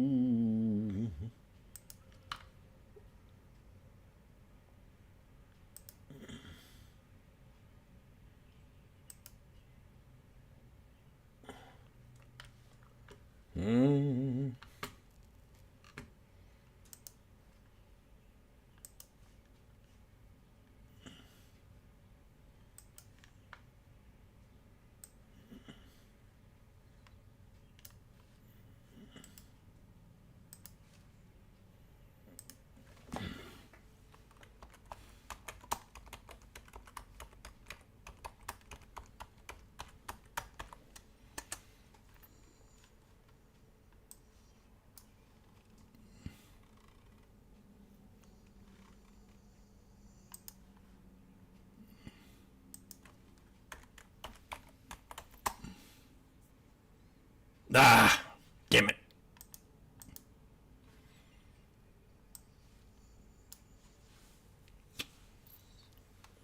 Hold.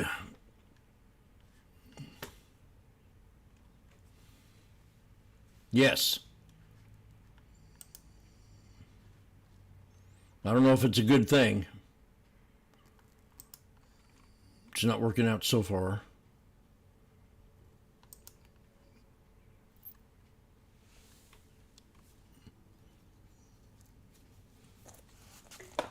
We got to hold this support. 733.63.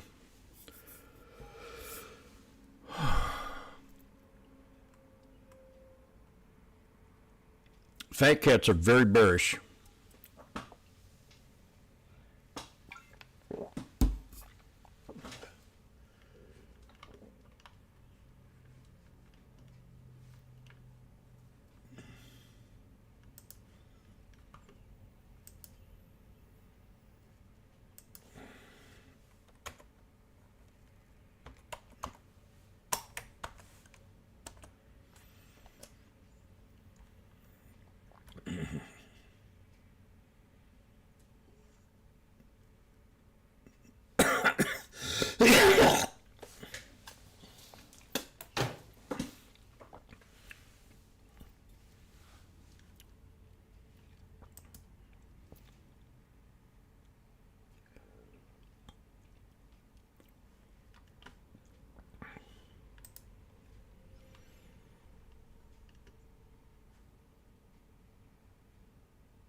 Google, we got a double bottom on AVGO. AMD's pulled back to the 50 SMA. Nvidia's pulled back to 220.68, the 50 SMA. Apple broke out, and Meta's at support for now.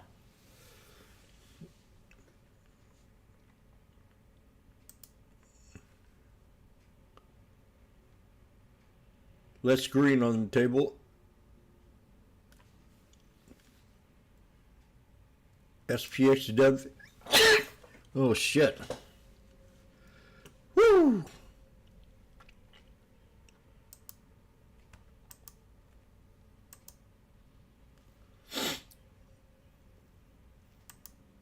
What's going on here?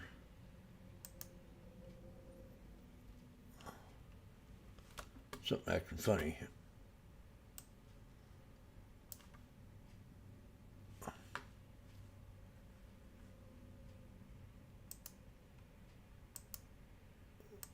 I wonder why I can't get a...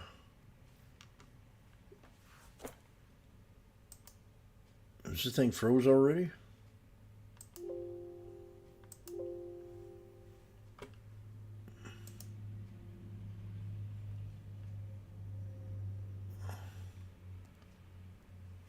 Huh.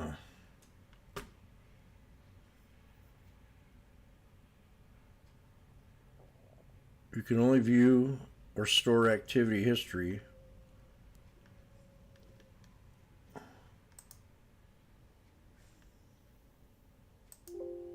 What the fuck?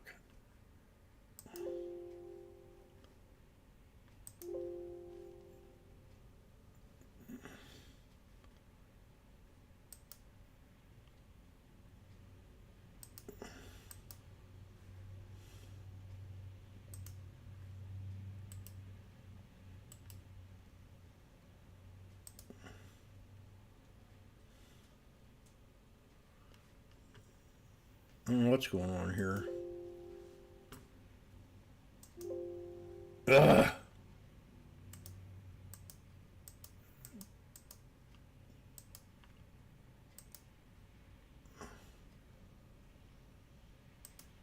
Well, this sucks. Having being froze like this. I'm at 116, whatever's happening. I can't see my damn charts.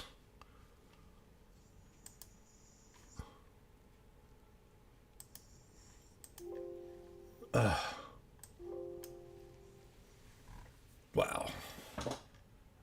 I hate to have to shut this thing down.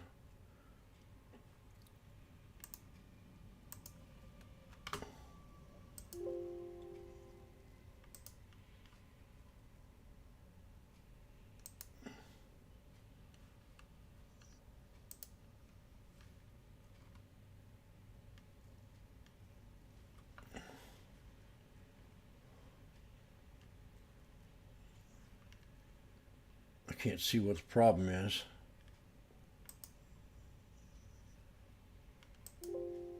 Shit.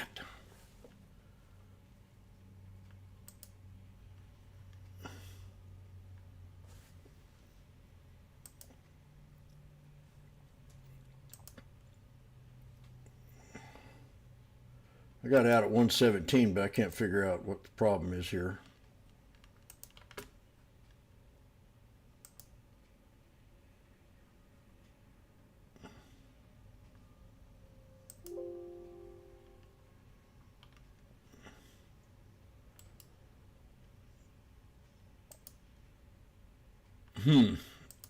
Well, I'm going to just shut it down. That's all I can do.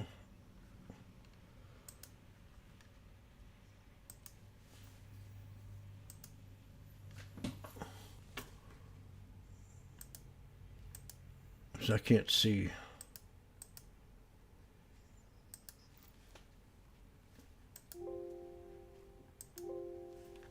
Huh.